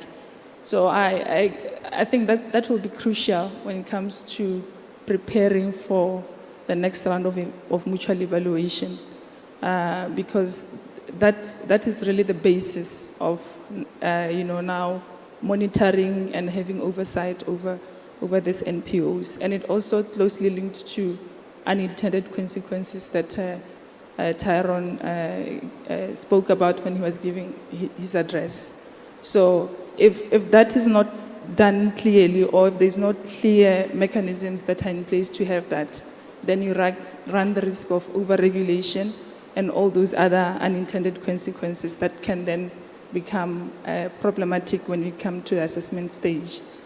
And I think I want to believe that in other sessions that will come, we'll discuss those at length, but they are going to be unintended consequences reports that will trigger enhanced monitoring, especially when the FATF standards are not applied appropriately. So it's something that you need to be paid attention to, and I think it's something that we need to keep at the back of our minds as we are speaking about this subject matter. Thank you very much. Thank you very much, my sister. We have more FIUs on the floor, so not only here, and I believe they've taken note of that. Thank you very much. Is that our last hand? I'd like to think so. So good afternoon. I'm Abdul Majid Salihu from FIU Nigeria. So mine is a recommendation. You see, governments are mostly open to technical assistance. And I think another way the NPOs can contribute is by rendering such assistance. This can be by reaching out to countries that are compliant or the FSRBs. For example, what Nigeria always does is that whenever we have an issue, we reach out to our FSRB, which is JABA. one of the responsibilities of the FSRBs is to help countries in improving compliance with FATF recommendations, and that has really helped us in improving our laws, demonstrating effectiveness and other issues relating to demonstrating effectiveness. Why this is also important is because one of the criteria for assessing recommendation 8 is that a country must demonstrate that NPOs were involved in improving best practices. So through this, the country can be able to show that it was a collaborative process and that criteria would be rated met. Thank you. Thank you very much, my brother from Nigeria. Back to the floor, 2 or 1 minute. Give us a takeaway and what you commit to engage or involve NPOs in this process. For Bright, you have a question to respond to. I'll start with my sister from SIPA. A takeaway, what you commit. So the thing with our conferences, we just don't want to talk and leave it here.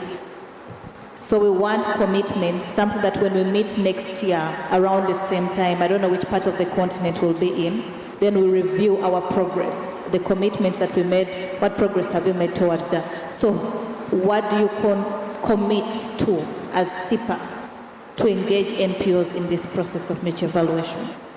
Thank you, Hilda. Not only for today, but we started this conference yesterday, starting with the local one on Monday. What we will do as SIPA is to gather around the presentations and see how we can cascade it to our NPOs, being the companies limited by guarantee. But obviously, we would not just do them as SIPA. We're going to do an evaluation of the conference as the regulators, that is SIPA, MASTA, and Register of Societies, such that we know where we had some downfalls and see how we can improve in future. But for sure, we have to cascade the information to the rest of our NPOs such that they are in line with those who were here, because it was not all of them who were invited to the conference. We couldn't be able to invite everyone to the conference. Thank you. Thank you very much. Frederick, what do you commit to as an NPO? How do you commit to engage the FATF bodies in this process? I think I share, first of all, the same sentiments with my colleague in terms of disseminating the same information and knowledge that I'll gather in this particular conference to NPOs that had no opportunity to participate in such a conference. It's quite important to ensure that NPOs are capacity built in engaging in some of these processes. And I remember when we were starting these conversations in Kenya, the AML CFT topic was like rocket science to most of the NPOs in Kenya, because they were hearing these conversations for the first time. But I think over time the conversation has been on, and it's made a few, if not all, organizations in Kenya to get to understand into this conversation. But what I also want to take away is a commitment from our regulators to conduct outreach to NPOs, especially to inform NPOs on their specific responsibilities and how best they can collaborate with NPOs in this conversation. Engaging with FATF and other, like the regional style, FATF style bodies, like ICIFF in our case.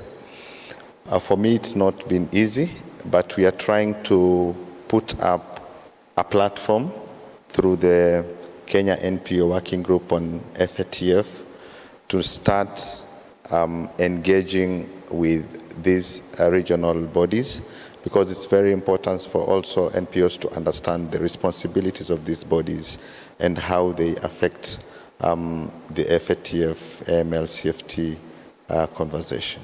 Thank you. Thank you very much. Over to you, BC. Yes, I think for me, apart from the need for that capacity to engage government, the other is not to assume that anyone in government doesn't know anything. But the capacity that now needs to be built by civil society will be those around being able to provide that deep bone understanding of risks.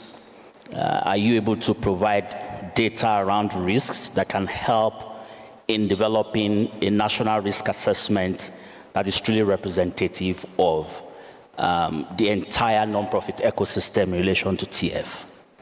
The other is the experience around when you now need to meet the assessors. If the experience I had with Victoria is anything to go by, it is to say that prepare when you are meeting the assessors. Don't joke with that. Okay, thank you very much. We'll prepare and prepare and prepare. Over to you, Bright. First respond to the question and then... Thank you.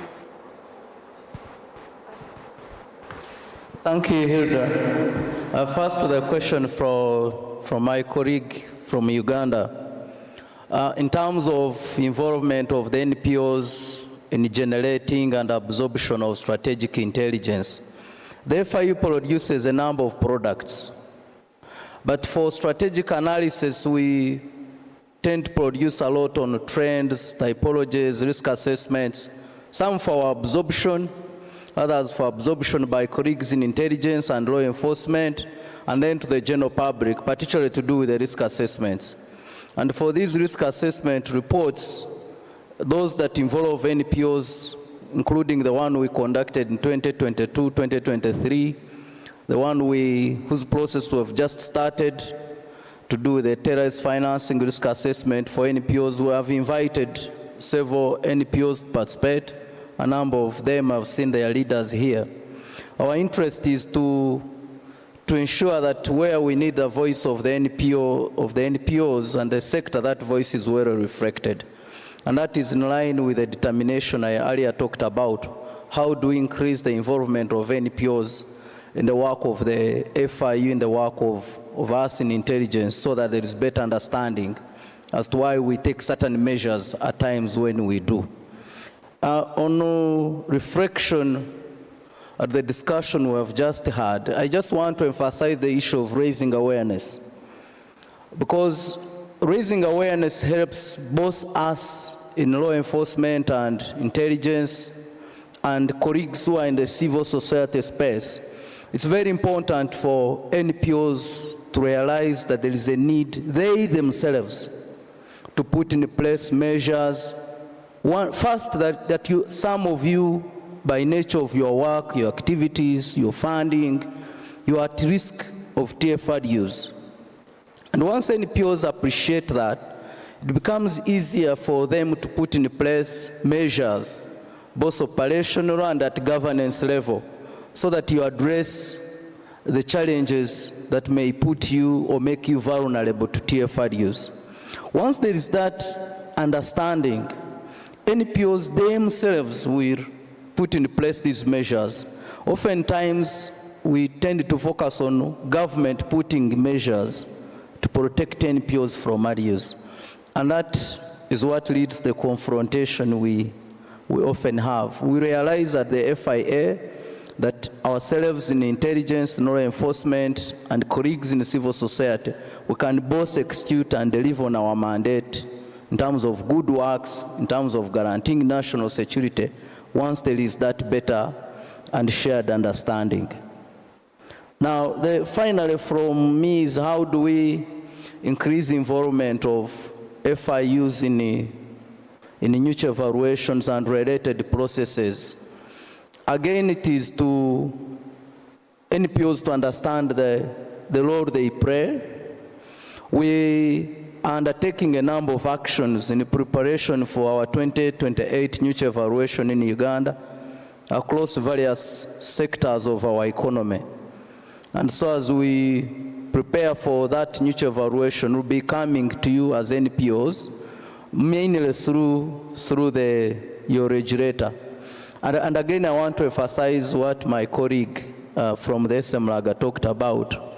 The work of the FIUs tends to be limited because the standards emphasize implementation of a risk-based approach. And the risk-based approach is better implemented by the regulator for NPOs, who in this case, in Uganda, is the National Bureau for NGOs. Once they have properly understood the findings of the risk assessment, the sector has understood those findings, and they have developed appropriate measures to pursue risk-based monitoring and oversight. It becomes much, much easier. And maybe the NPOs don't have to look a lot at us in the FIUs, whose work is limited to one or few NPOs when they engage or are suspected of involvement in terrorism or money laundering or other crimes. Thanks. Thank you very much, Bright. Over to you, Ms. Laura. Okay. My take will be to strengthen the collaborations, and we need to make them alive and creative. Recently, we launched NPO Regulator Connect, which is looking forward to explore ways of bringing the NPOs and the regulators in one place to talk more about the challenges and the risk, as well as to close a disconnection between the regulator and NPO, and also to close the gap of knowledge, because from the past discussions I picked that most NPOs, they really don't understand the obligations when it comes to complying with the provisions of the Act and all that. And further to that, we also need to approach it from a creative level by maybe introducing innovation labs where we try to explore new tools to streamline the compliance, trying digital KYC models, as well as venturing into RegTech. This is a way of matching the changing landscape of regulators, and we all understand that we are dealing with criminals that are steps ahead. So we need to utilize technology, AI tools and all the likes, so that when the mutual evaluation reports comes, we all understand what we have to do. Even if they can randomly pick the NPOs, they can speak the same language with our regulators. Thank you. Thank you very much. I'm going to skip you too. Botswana was represented by SIPA. Over to you, Kerry. One minute, Ms. Kerry. What is your commitment? Mutual evaluation and taking time to hear all of the different comments. I just want to encourage that collaboration between the regulators as well as civil society. NPOs do better when they know better. And using the metaphor of a fisherman sending out its net, to get the widest catch. Sometimes coming from FIU, some of us may not have as much resources as others.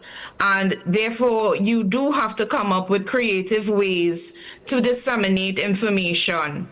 So whether it is through social media or guidance or the outreach sessions, virtual outreach sessions, even this platform, it's important to have that information disseminated to the widest catchment of persons who will take the information and send it forward and disseminate it to other NPOs as well. So I'm sure I'm within my minute.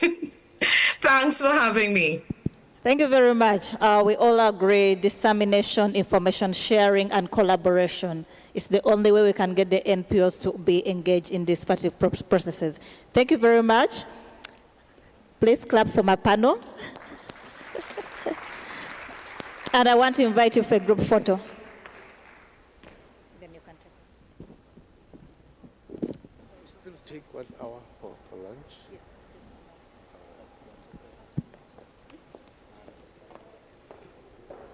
Group photo for our panelists.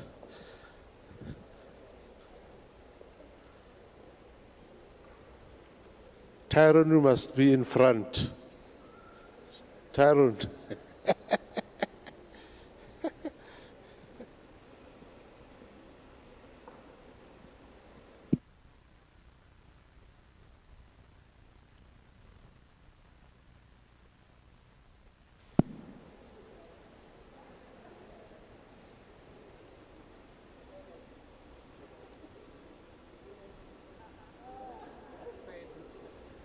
Say dumela utsugile.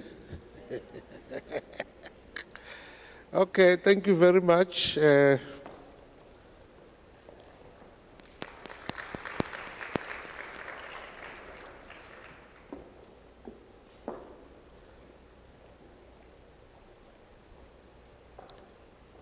We are going to break for lunch. I thank you, audience, for your patience. We are here to exchange information. We are here to learn. So I appreciate your sitting here for up to 2 o'clock.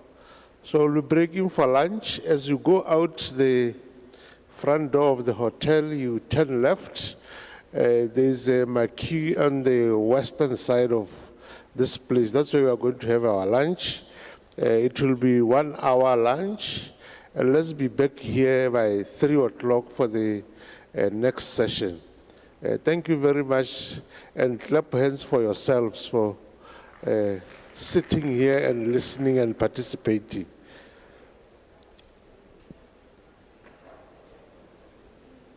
I believe we all have our milk.